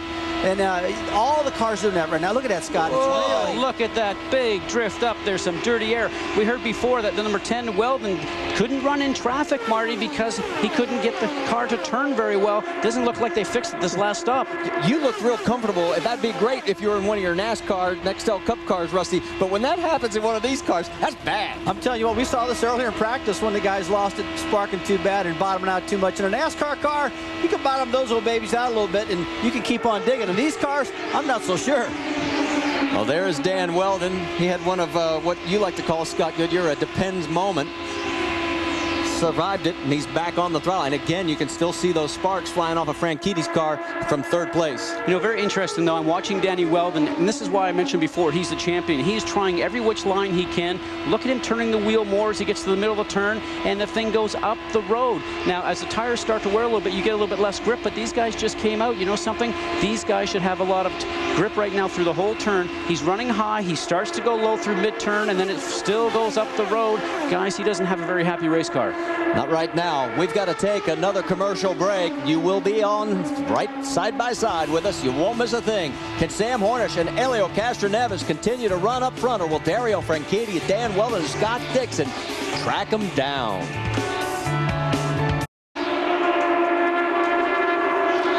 Back here at the Toyota Indy 300, presented by XM Satellite Radio at Homestead Miami Speedway. You are looking at the race leader, Sam Hornish, Elio Castroneves, followed by Dan Weldon, Dario Franchitti, and Scott Dixon. All 5 cars just that close as things have really tightened up here. We are working lap number 127 of 200. And Scott Dixon has just turned 2 laps in 2:14, close to 2:15. Let's get more from Jamie Little. Unbelievable lap times considering the issues he's had with his car today. It's just pushing a little bit. We heard him, he loosened his car up, and then he went back and they tried to readjust on the last pit stop. But we heard him on the radio talking about the problems just a moment ago. Tell us about the car. Yeah, it seems pretty good. I just tried to loosen it up a bit so I could hug the bottom and get some track time, but it feels all right. Definitely a lot better with that second set of tires. Okay, what you were doing there, those 20 laps, that's exactly what we got to do. We got to run those kind of laps. That's what Hornish is doing. He just got track position by the speed he was running the first part of the race. So we're in. We got a big chance here. Let's just keep working at it. Copy. Well, you heard him say loosen it up a little bit. He freed the car up a little bit, took a little bit of that downforce out. Guys, they have their eyes set on Team Penske right now at the front of the field. And they are holding station right now, Jamie. It's Scott Dixon in 5th place. Let's look at the battle right now. As you can see, there is Tony Kanaan. You're on board right now with Dan Weldon. He is in 3rd. Through that shadow section that I mentioned before. It's interesting to me, though, guys, when I watch this, you see a car coming out of the pits on your left-hand side, probably Kotsuki Masura, who just actually came in for some pit work. Dan's going down through 3 and 4. Seems like he gets well through there. Through turns 1 and 2, I don't think his car is working as well through that segment, Rusty. Interesting to note, though, anytime he gets very close to the car in front, the front end washes out from him. That's understeer. It sure does, Scott. You're right. No doubt about that. But I'll tell you, this is just what we needed was this last caution play, because Weldon has been smoking out there. Some 2:14.8 laps. Dixon also. Team Ganassi is flying right now. I tell you what, they've got their eyes set on Team Penske. You can sure see that. And Franchitti, he's right in the mix with them. Well, let me ask this question, guys. Normally, we don't see this last push like this until maybe the last 50 laps after the last round of pit stops, if we know we're going to potentially go green flag. We still got one more round of pit stops at least. But you have to drive this hard, because this is what you're going to be doing these last 20 laps, 10 laps, and guarantee you, I'll tell you right now, this will come down to the last lap, last turns, 3 through 3 and 4, and a shootout coming off of 4 right down towards the finish line. It always does here. You have to run this fast to see how your car will handle to make some changes for it during the next pit stop. Danny Weldon's been working turn 4 on the high side, trying to get some momentum going. Scott, I've seen him go on the high side on entry of turn 3. And I'll tell you what, these Indy cars, they really build momentum coming off of turn 4. And you're right, buddy. I'll tell you, I wouldn't doubt it's going to be a side-by-side finish right at the line to the last lap. And here Weldon off the throttle just a little bit, picking up the gear because that car has that push, that understeer, coming off the turns. So ride along with him now. Just watch his hands. 100% throttle still right now on this Firestone telemetry. 214.15 the miles per hour just gained. Let's see what goes through here. Turns 3 and 4. He's coming in through 4. Get a bit of a glare through the sun right there. Difficulty seeing. If he gets too close to those cars in front, those 2 Penske cars, man, does he have a problem getting through the turn. Look how dark it is there. All right, the guy that's right in front of him is Helio Castroneves. We've documented all day long about how this is his hometown, his adopted hometown of Miami. Earlier this week, you know, the NASDAQ Tennis Championships were on, which are on ESPN. They're going on here in the Miami area, and Helio, who has a pretty good game of tennis, got a chance to trade shots with Martina Hingis, and then he took her around in the 2-seater. Take a look at what this was like earlier this week, as there was the photo opportunity, and I think you know which one's Martina, right? Okay, good. And see, he's got a pretty good backhand there. And then he gets her in the 2-seater, and she said she had a blast. You know, I got to tell you, Rusty, I would not sit in the back seat of a 2-seater with any racing car driver ever. No way. There's no way I would let you drive me around because I know you try to scare me. You're right. You know, and what does a driver like this playing tennis? He's got too much time in his hands, don't you think? He's going to do some more sponsor commitments. Yeah, probably so. Let's go to Jerry Punch for more. Well, guys, as you watch, Sam Hornish following in front of Helio Castroneves. Helio Castroneves right now realizes that Dan Weldon, in tennis terms, is getting ready to rush the net. And he has been given orders from Roger Penske. They have said, Helio, you have got to hold the 10 car off. If he starts to move in, which typically Dan Weldon will do late in the race, use the overtake button. Position 3, use whatever fuel you have to, but you're the wingman. Helio Castroneves, the orders are hold off the 10, and then you can go after your teammate, the 6. All right, Scott, let's talk about the overtake button. What's it do? Well, if these guys are running at leaner fuel trim right now, when I say that, it's 100% fuel when you start the race. If you're trying to conserve fuel, guys, you will take the knob on the steering wheel, turn it back to, say, 96% fuel. Less fuel, better fuel mileage, less horsepower. But if you want to go off and have a burst of speed, push that overtake button. It shoots it back for a short amount of time to 100% fuel, Rusty. And those guys get a little spurt of energy. I'll tell you what, I wish my NASCAR car had an overtake button. I'd have used it a whole lot in my career. Yeah, and you'd have had a 4-race suspension like someone else we know in that series. All right, we're just past the top of the hour. If you are tuning in here to ABC, we are on lap 140 of 200 here at the Toyota Indy 300 at Homestead Miami Speedway. And I'm Marty Reed, along with Rusty Wallace, Scott Goodyear in the booth, and Jack Arute, Jerry Punch, Jamie Little, the Triple J Ranch, as we like to call them. They've got pit lane covered. And our current leader, Sam Hornish Jr. We've had 2 cautions, total 4 lead changes. And Hornish Jr. leads Helio Castroneves, Dan Weldon, Dario Franchitti, and Scott Dixon right now, our top 5. What I noticed this year from last year, guys, with this new wing package we have, less aerodynamic downforce on the car if you choose to run it like that. And these tires, a little bit harder compound than what we had last year. The lines are completely different from a year ago. At this time last year, you would see these guys on the white line going through the turns and hugging the white line down the straightaways all the way through the next turn. Right now, that speeds are running a little quicker than last year. They can't keep the car on the low side. It's going to walk itself up. My question is, I wonder what's going to happen in that shootout for the last couple of laps. The driver can't keep it on the low side like we've done in the past. How's he going to protect his line? I can't wait to see. Well, if they got a late pit stop and they get 4 tires this thing, they can partial fuel this thing, right, Scott? Get the grip, get the speed right there, but have the grip of the new tires. I'm trying to do the calculations while you guys are talking about as far as what we're going to be doing for pit stops, because we've got another round approaching here. Well, probably in about 15, Marty, the way that I figured out right now, which is probably going to give us about another 30 to 35 laps on that last set of tires. And as the track continues to get greasy and hot with the sun beating down on it, on most of it with the exception of 1 and 2, it's going to be 3 and 4. That's going to be the fun turn. Well, Sam Hornish and Helio Castroneves continue to march lockstep for Team Penske. We've got to take a commercial break. We'll be back with more after this word from your local ABC station. Hornish and Castroneves are on the lead. Roger Penske, the general, is calling the shots, as you heard from Dr. Jerry Punch. Castroneves is to be the blocking back until late in the race. That unfolded here 2 years ago when Hornish rolled past Castroneves to his 3rd victory in 5 years. But Chip Ganassi signed last year's winner, the Indy 500 winner, the series champion, Danny Weldon. He told me it took all of 5 minutes to sign Danny Weldon, who right now is stalking the 2 leaders. And of course, ladies and gentlemen, we began on a very somber note here earlier today when rookie Paul Dana from St. Louis, who would be 31 years old come April 15th, died in a horrific accident in the final practice session. Ed Carpenter was also injured in that accident. I spoke with Tony George, his father-in-law, and the prognosis is excellent. Carpenter has been talking in the hospital. They expect a full recovery, which is the good news on Ed Carpenter.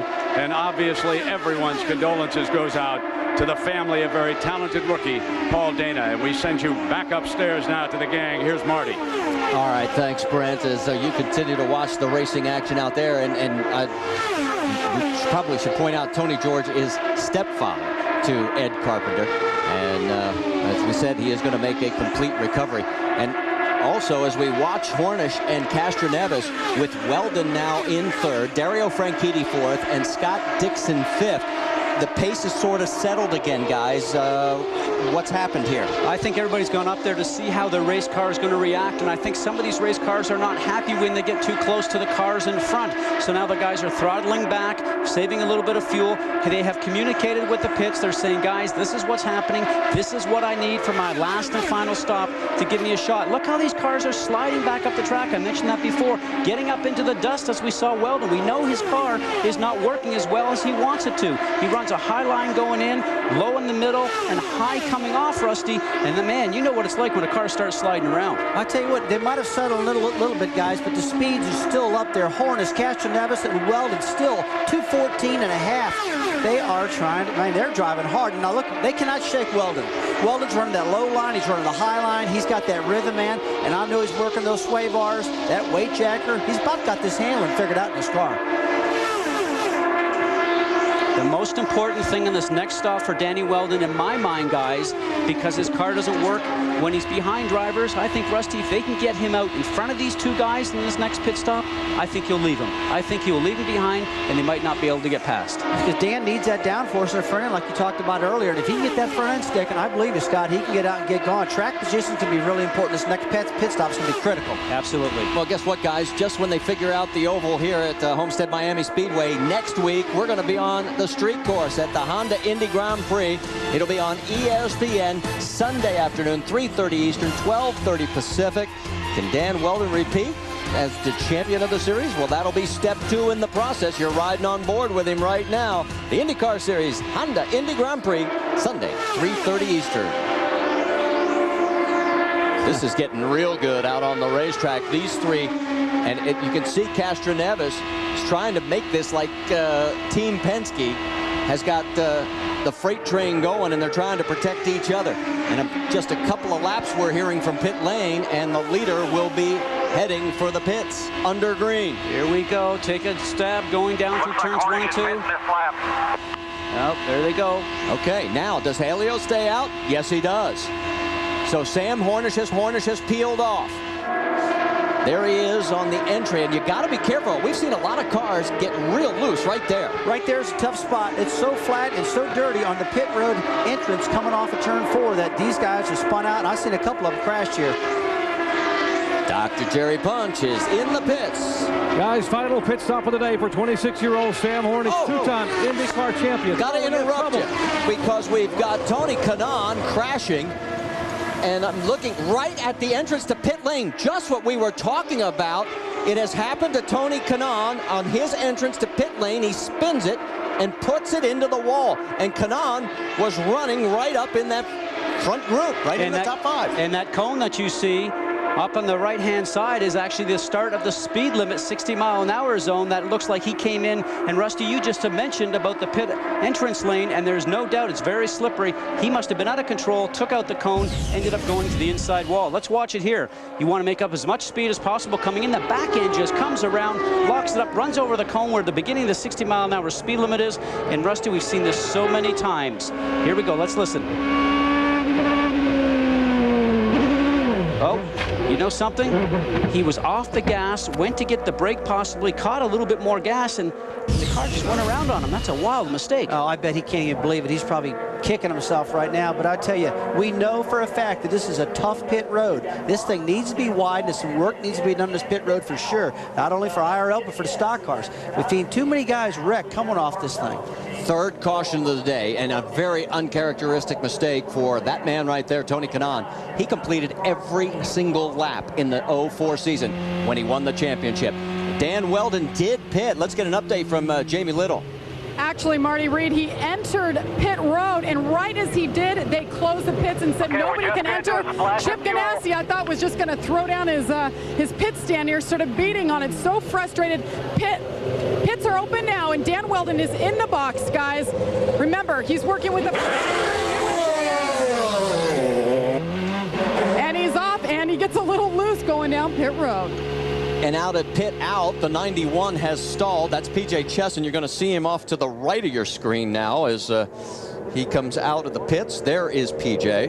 And they cannot get that car refired, obviously, from that position. Meanwhile, there is Tony Kanaan still wondering why. Well, the thing that's hard to figure out, Scott, is it looked like he came in, he was off the throttle, then he stabbed the throttle to the last minute and got the thing out from underneath him. Well, you know, when you're coming down, you're trying to go down the gearbox from top gear down 5, 4, 3, 2, 1, and maybe he just tried to blip it to get it down to the next gear to set his speed at 60 miles an hour, or maybe something mechanically happened on the throttle linkage, but wow, I'll tell you, uncharacteristic. All right, let's get the pits rolling here. There's Elio Castroneves. Jamie, you're up. Guys, Scott Dixon is in. So is Dan Weldon. What we saw just a moment ago, under the rules, if you come in when the pits are closed, you have to come through. He was running out of fuel, and he had to come in for a splash. And he's off. Dr. Punch. Elio Castroneves leaving pit road. 4 tires, fuel, no changes. Elio had a flawless pit stop, less than 12.5 seconds. Jack?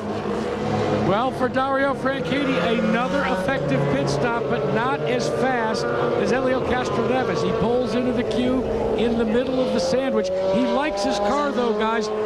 They were thinking about trying to short pit, but then they decided not to. They took the full load. All right, it looks like it's going to be Castroneves, Franchitti, Dixon, and Weldon. The way it shapes up, we've got to take commercial break, but you will not miss a thing. We are going to go stay side by side. Stay with us, as this is really getting good as we head to the home stretch.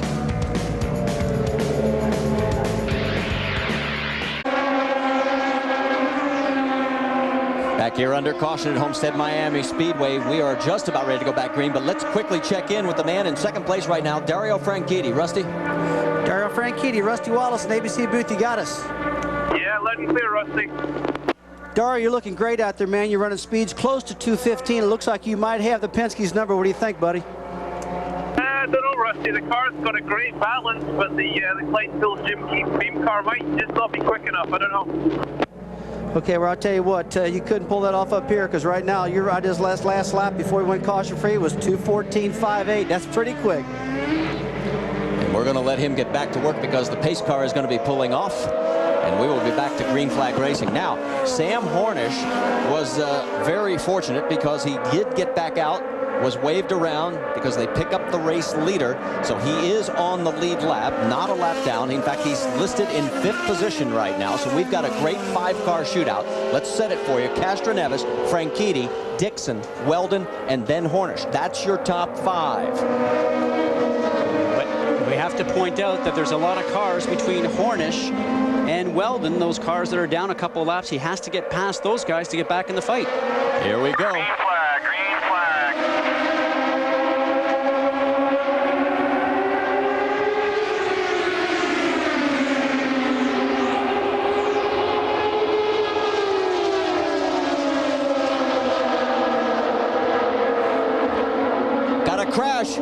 Crash up in turn number 1. It'll be our 4th caution of the day, and it is Brian Herta, as he has damaged the rear of that XM satellite radio Dallara.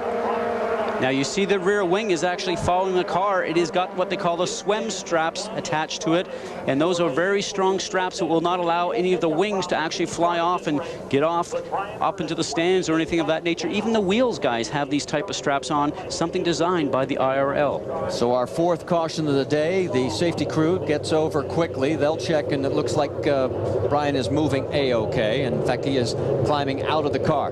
So he is okay, and we are going to take another commercial break, but you will not miss a thing, as we will again go side by side. And Helio Castroneves, can he get his first win in his adopted home of Miami? Well, we can find out in another 30 laps. That's all that's left.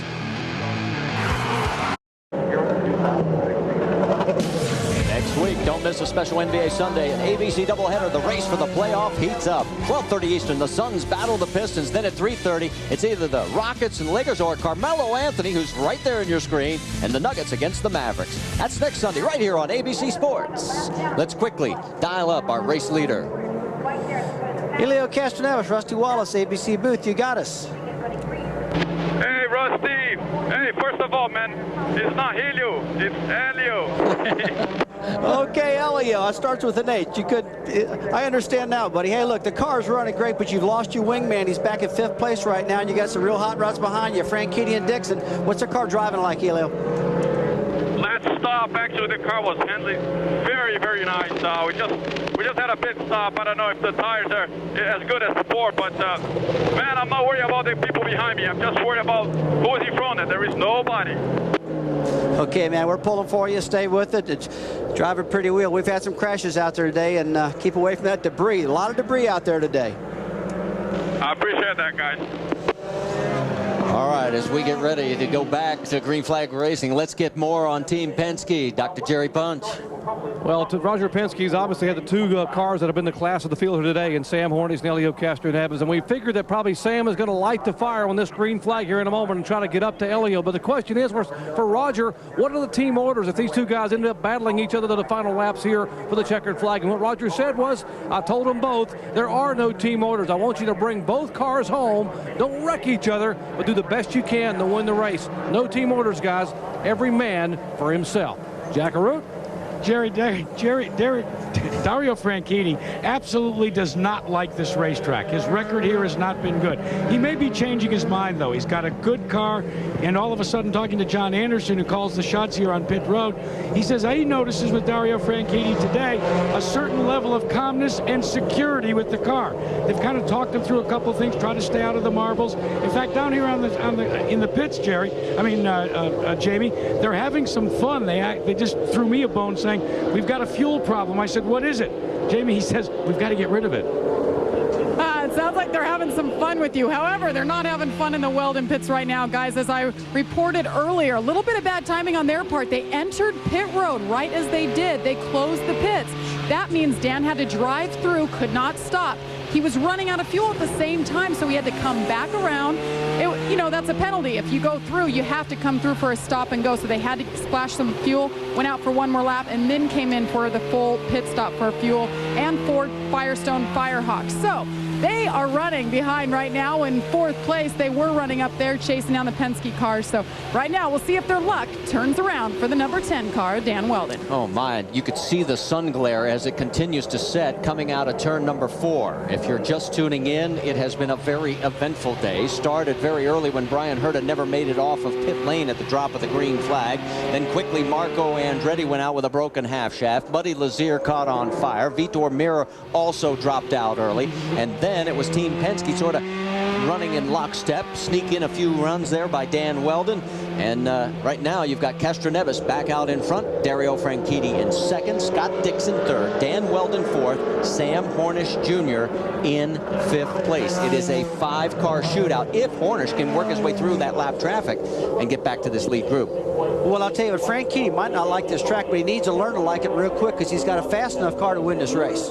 Dr. Jerry Punch?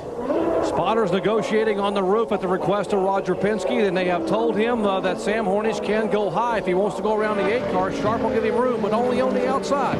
We'll see if Sam will take advantage when the green flag waves, guys. All right, as you see, there is Sam. And don't forget that right after the race, you're going to be able to log on to ESPN.com, and you'll be able to chat with today's winner of the Toyota Indy 300. That's ESPN.com right after today's race. Now, why that spotter information is being told by Dr. Jerry Punch is because even though Sam Hornish is 5th overall, he's actually the 8th car on the racetrack, guys. So what he wants to do on this restart is not have to spend too much time, too many laps trying to get around those cars that are actually in between him and the 4th place car, Danny Weldon. He doesn't want that lead group to break out, Rusty, and sort of get away from him when we're going to wind down for these final laps. Well, I'll tell you what, Castroneves has got a fast car, and I'm sure he's going to break out. Franchini's not liking the track, but he's got a fast car. Dixon wants to win. Weldon wants to win, and Hornish is in the back, and Hornish is Castroneves' wingman, so those two are trying to get back together. It's going to be a drag race. I'm telling you, man. It's coming right down to it. We keep mentioning Dario's record here. His best finish was 7th at this track in 2003. Don't forget, last Wednesday, millions followed The Evidence and discovered ABC's newest hit television experience. See the show. The Wall Street Journal calls amazing. The Evidence, an all-new episode Wednesday, 10 Eastern, 9 Central, after an all-new Lost, only on ABC. You see the pace car on the right-hand side of your screen pulling off. That means the race is now up to our leader, Helio Castroneves. Helio must maintain the pace until he gets to the cones that are set up between 3 and 4. You'll hear the spotters yelling green and go, and then the hammer gets smashed. You'll be able to watch the pointers on the restart. You can see the margins as we get ready. That's our Indy tracking vision at work as the hammer goes down and we go back to green flag racing. Green flag.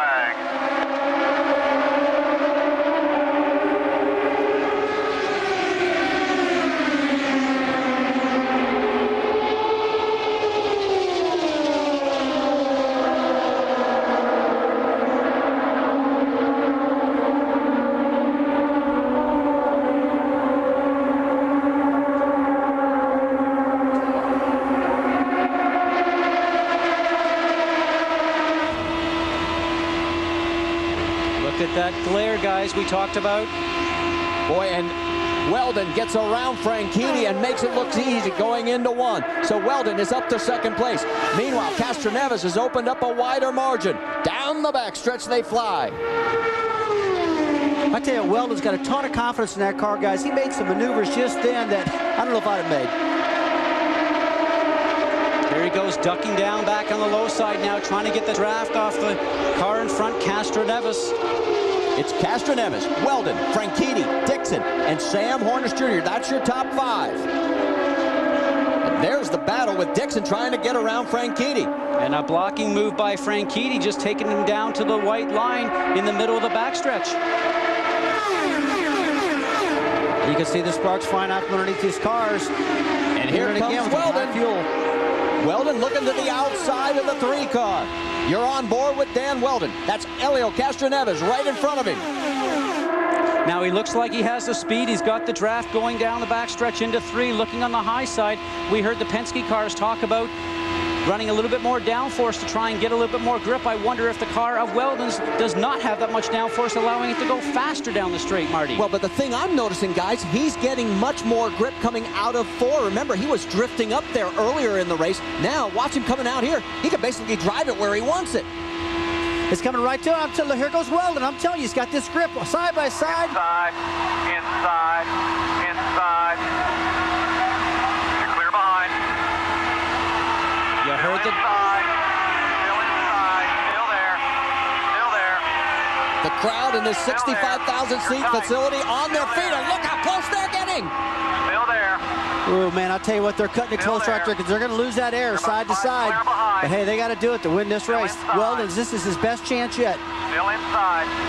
Watch Castroneves moving them up the road just a little bit. Look how close they go. And at the stripe, it's Dan Weldon. He has the lead now. Castroneves, and look what's going on behind him. Here comes Sam Hornish.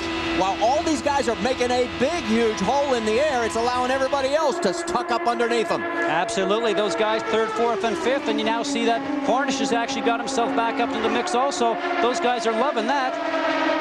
Here we go. Dixon taking advantage on the low side right now. He's a sleeper in this thing right now, guys. I heard him on the radio before talking about how he had to change his car. Look how close they are, 215 miles an hour, not too much room in between. This is 3 straight laps where these guys, neither one of them has given an inch. Listen to the throttle.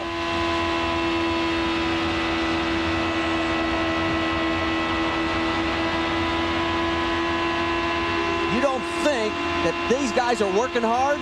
Think again. Marty, I've done this. Whoa, they are rubbing tires.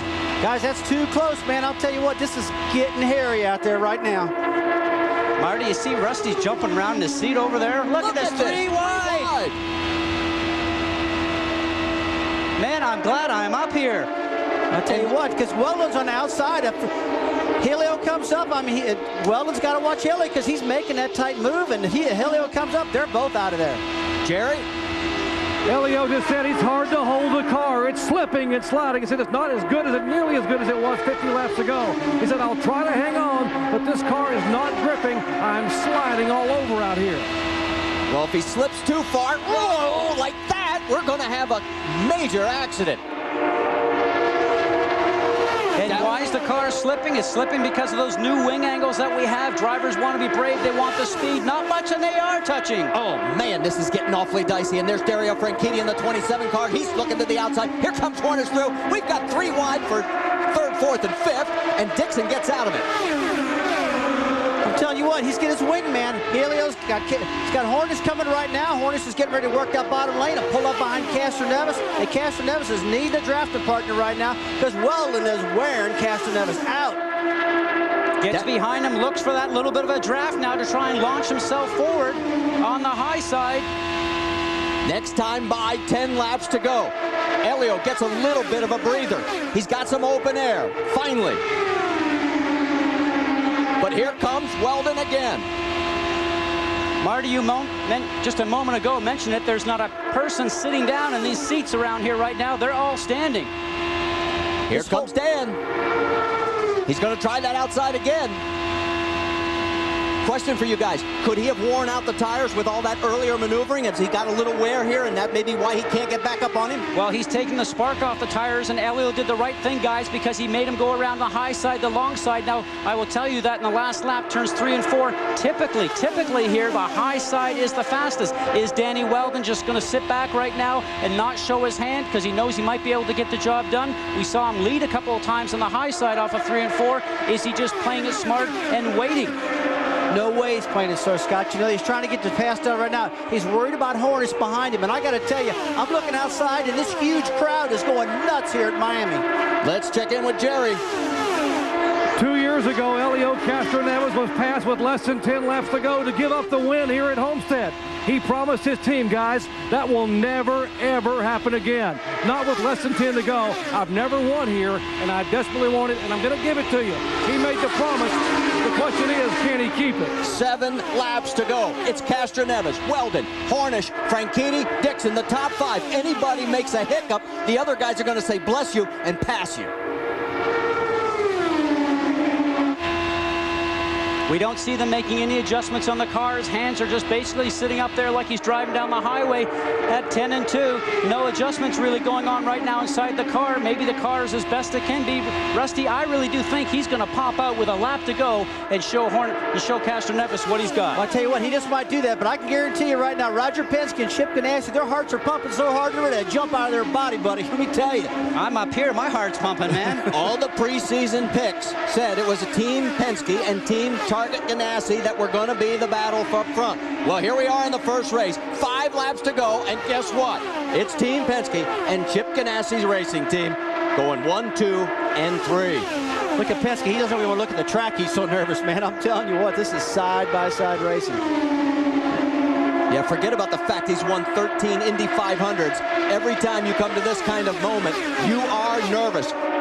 Here we go. Oh, I tell you what, I can see the old Talladega-style slingshot getting ready to happen here pretty soon. Only difference is they're doing it about 30 miles an hour faster than a Talladega. They're doing a 215.00 Castroneves this run compared to Weldon's 214.8. These dudes are flying. Weldon again looking to the high side. Man, and that sun is getting worse and worse every lap. 4 to go.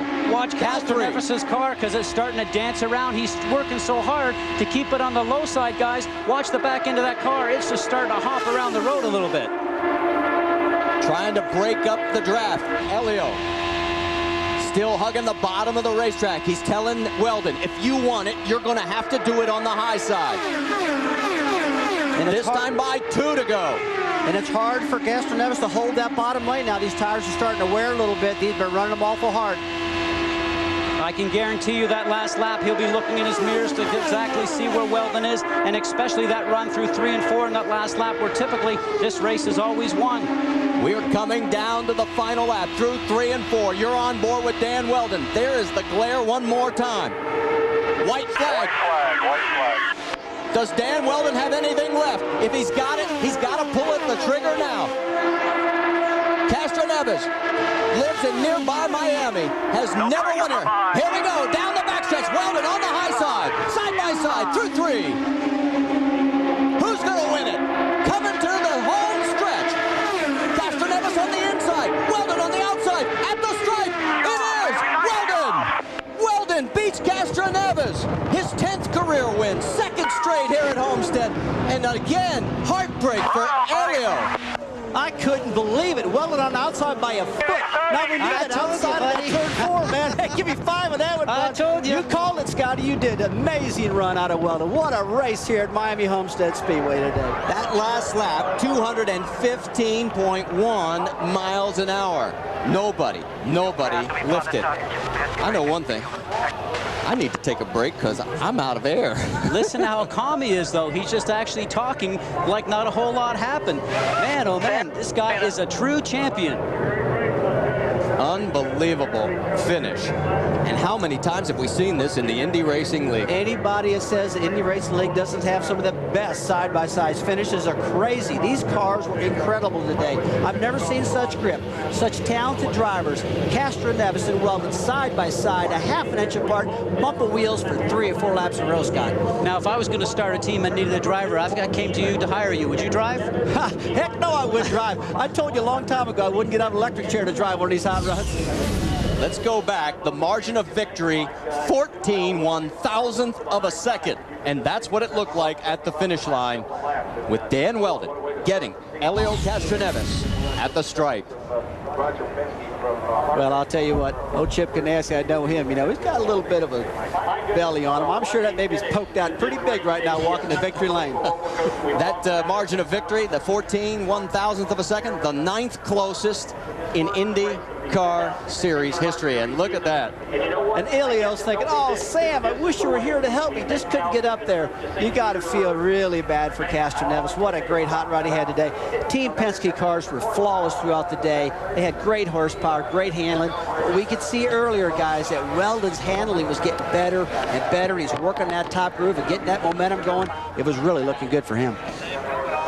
Well, he's climbing out of his race car, and you can hear the cheers down in victory lane as the helmet will come off. And Dan Weldon has won the season opener. And if you remember last year when he won here, he went on to win the championship. Is this a sign of things to come once again? Well, we've still got 13 more races with the next one coming up just next week.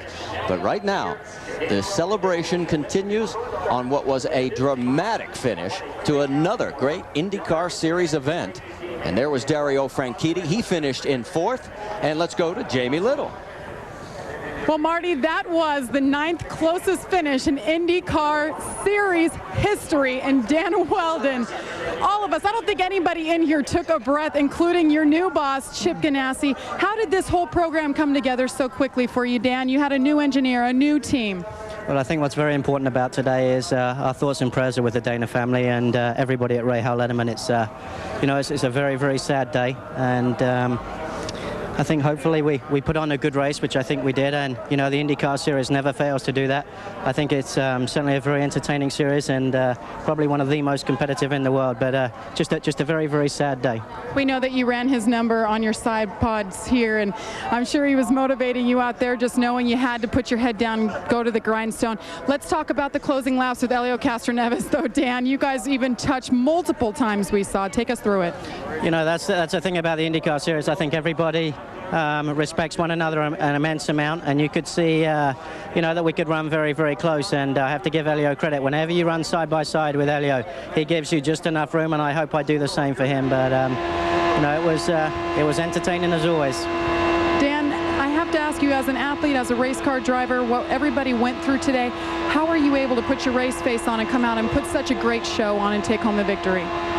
Well, you know, it's difficult under such difficult circumstances because, I mean, the IndyCar community is a family, and even if you don't know somebody very well, you know, you have to respect them immensely to do what they do. I mean, it's not just flat out racing like some people say. It's very, very difficult. So you know, you just have to. It's a job that can be pretty vicious at times, and they can also have very many highs. But I want to say for everybody, the fans, that our thoughts and prayers are with the Dana family and everybody at Rahal Letterman. But I got to say to the fans as well, I think they're a big part of every driver pulling through difficult circumstances. Nice. Welcome. Chip Ganassi, congratulations, both of you, to kick off the season. He's what, 2 for 2 now, huh? 2 for 2. Congratulations, guys. Well done, Marty Reed. What a finish. And the reference to 2 for 2 is that team won the Rolex 24. If you remember back in January, it was Scott Dixon, Dan Weldon, and Casey Mears that teamed up for that win for Team Target Ganassi. Take one more look as we take commercial break. We've still got more. We'll talk to all the people that were involved in this great race today. Stay with us. We're coming back to Homestead, Miami.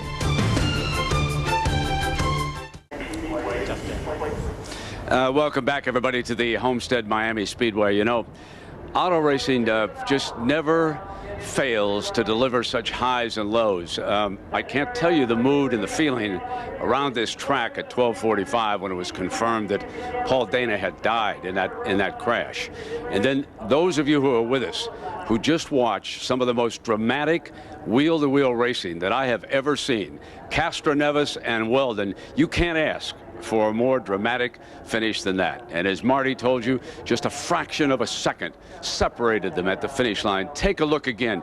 Danny Weldon, as I said about midway through the show, keep an eye on Weldon. He's stalking the leaders. If he has enough car, he'll make a move. And indeed, not having Sam Hornish up there to help Castroneves turned out to be very much in Weldon's favor. Castroneves, he has to be heartbroken. For the second time in 3 years, he has lost. He so wanted to win in his adopted hometown of Miami. Let's go to Dr. Jerry Punch.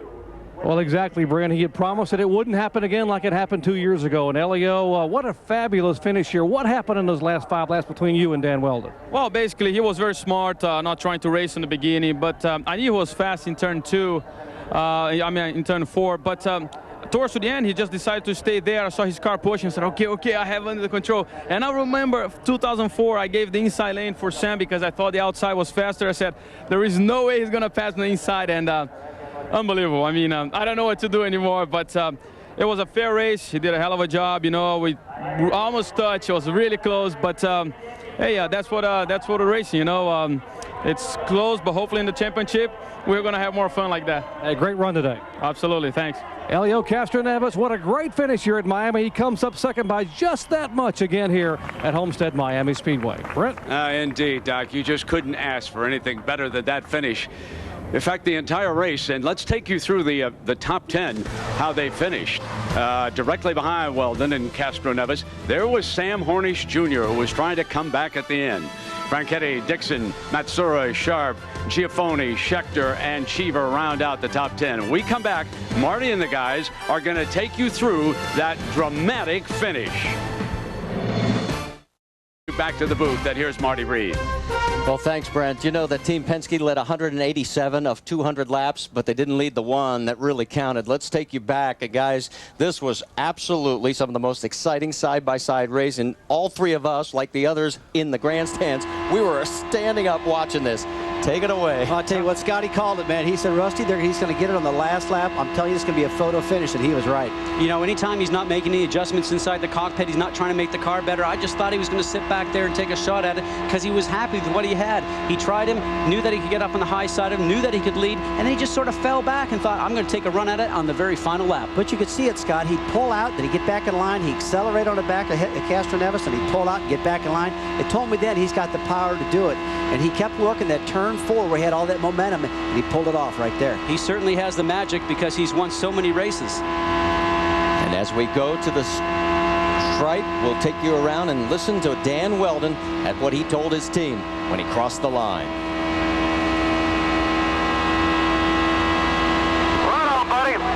Nice job, boys. I think under the circumstances, we shouldn't really celebrate this one, but excellent job. I'm real proud to be part of Target Ship Ganassi Racing. Excellent, excellent. And it's amazing how he was able to keep everything in perspective instantaneously. Despite all that pressure side by side, we're caught up in the moment of the race. He's still thinking about Paul Dana. It says a lot about Dan Weldon. We'll wrap things up when we come back, as we have had a up and down day here at Homestead Miami Speedway. Stay with us. We'll close it out.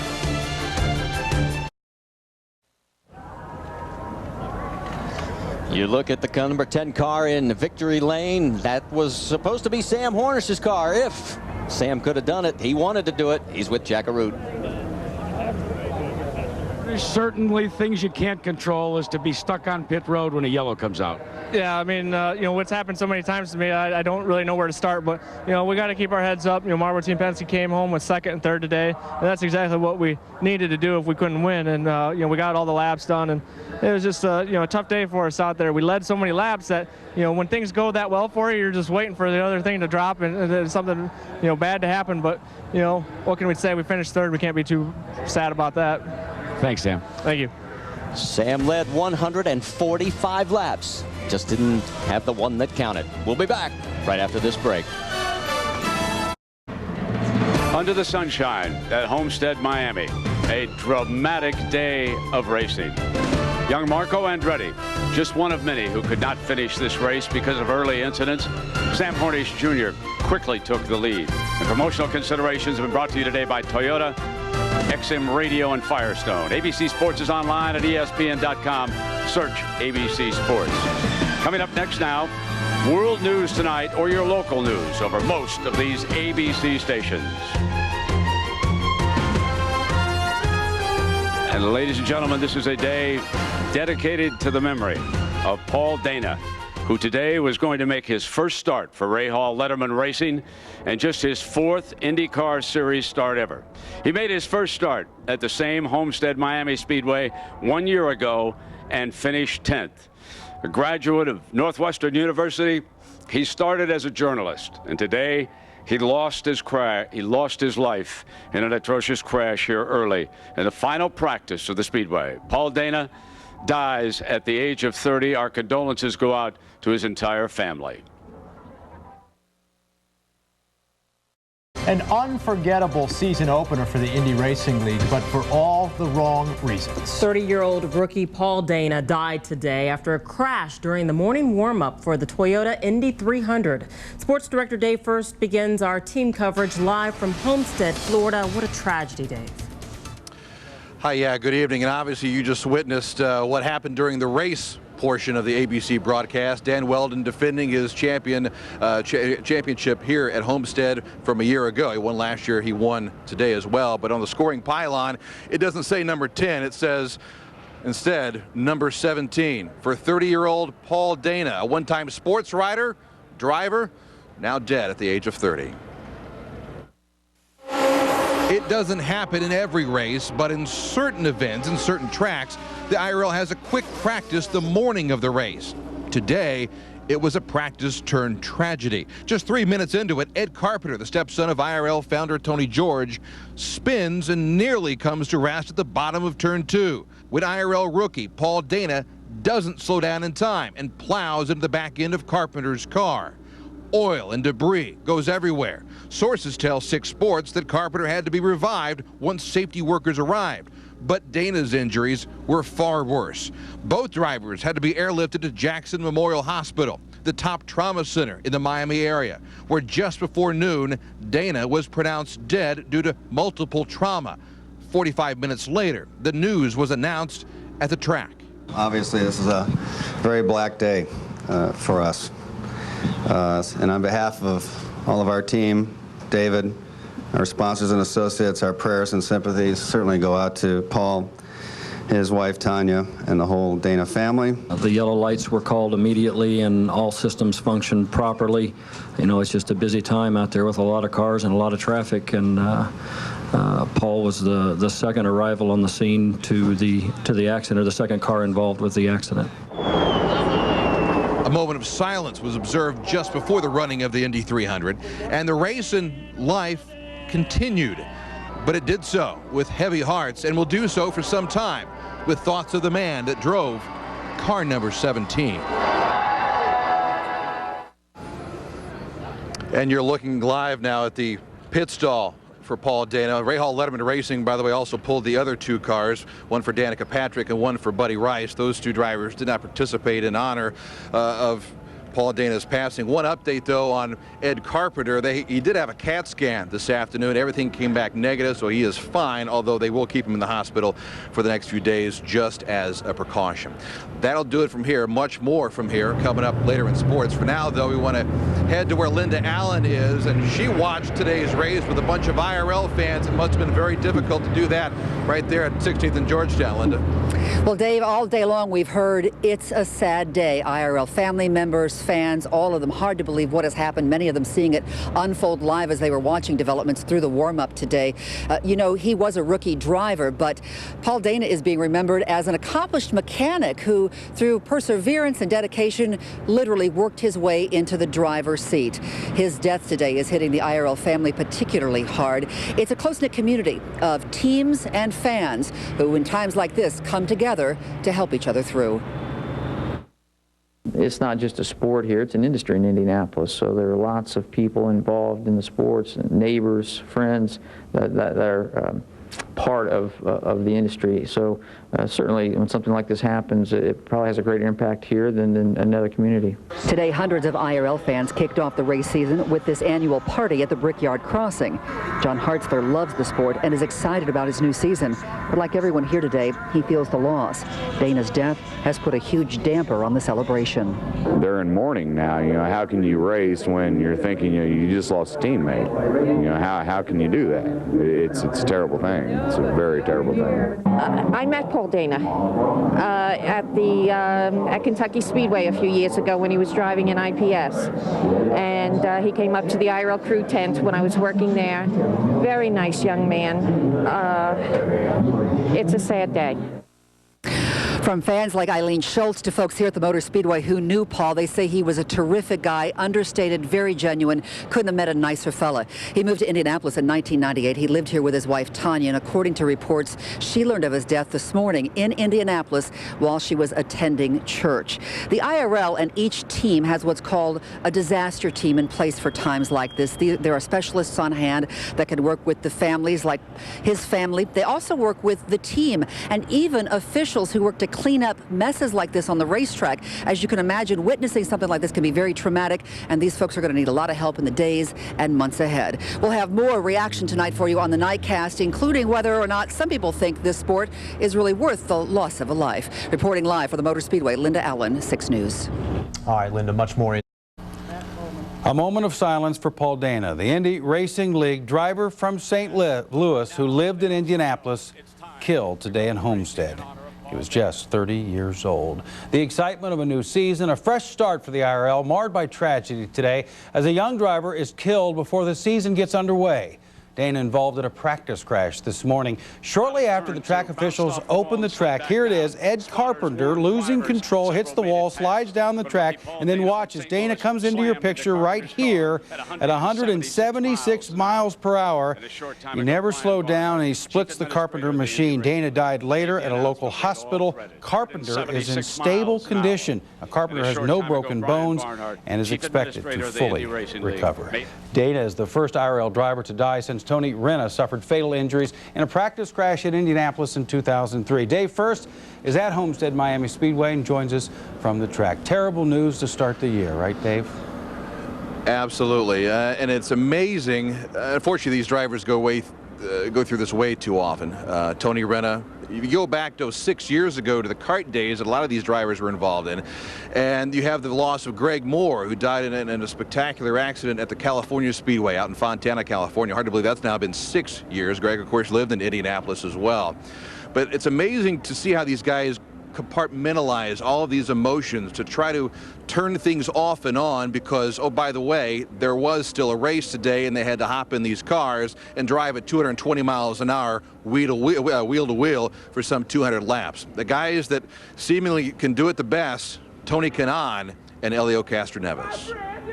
How do you race with that going on and what happened this morning? I mean, how difficult is it? We've been around a long time and we lost a lot of friends. You just start to put your helmet on and do it for him, because I believe that the guy was pursuing his dream and then he was doing what he loved. So if that's the way he went, I think he would be happy for us to put a show together for the fans, for the people at home. And you know, life must go on. He's definitely in a better place than us. It's extremely hard when you know something happened right in the morning. You try to take away, but you know you can't deny that something happened. It's very difficult to separate, but it's our job. We know how the danger of it, how tough it is, and we still have to keep doing our job. So we love what we do. Definitely my thoughts are to his family. And of course the race went on when the 10 car of Dan Weldon won the race, but the only number that matters here today is the number 17 driven by Paul Dana. We'll have much more reaction. A lot of drivers very emotional today after the race, after the loss of one of their friends. We'll have all that for you coming up tonight on Sports Extra. For now, Dave First reporting live via satellite from the Homestead Miami Speedway. Will, back to you. Thank you very much. As Kanaan said, he was just living a dream. Thank you very much. Dave First today live in Miami. Bobby Rahal pulled his other two drivers off the grid out of respect for Paul Dana. Buddy Rice and Danica Patrick did not race today's Toyota 300. So 16 cars start the first race of the new season. We go green with a heavy heart. And the rookie, Marco Andretti, makes a rookie mistake right out of the gate on the green flag. He jumped the green flag. You can't do that, rookie. And eventually he had to park it with mechanical problems, finished well back in the pack. Lap 19, only 12 cars were running. Now, Tony Kanaan, teammate of Marco, he hits the wall just coming down pit road. He's done for the day. And then look at this tight racing. Unbelievable racing today. Great racing between Dan Weldon and Helio Castroneves, wheel to wheel to the line. Who's going to win it? Well, last year's Indy 500 champ, oh so close in that new machine. It's Dan Weldon, the winner. NASCAR today, crazy race.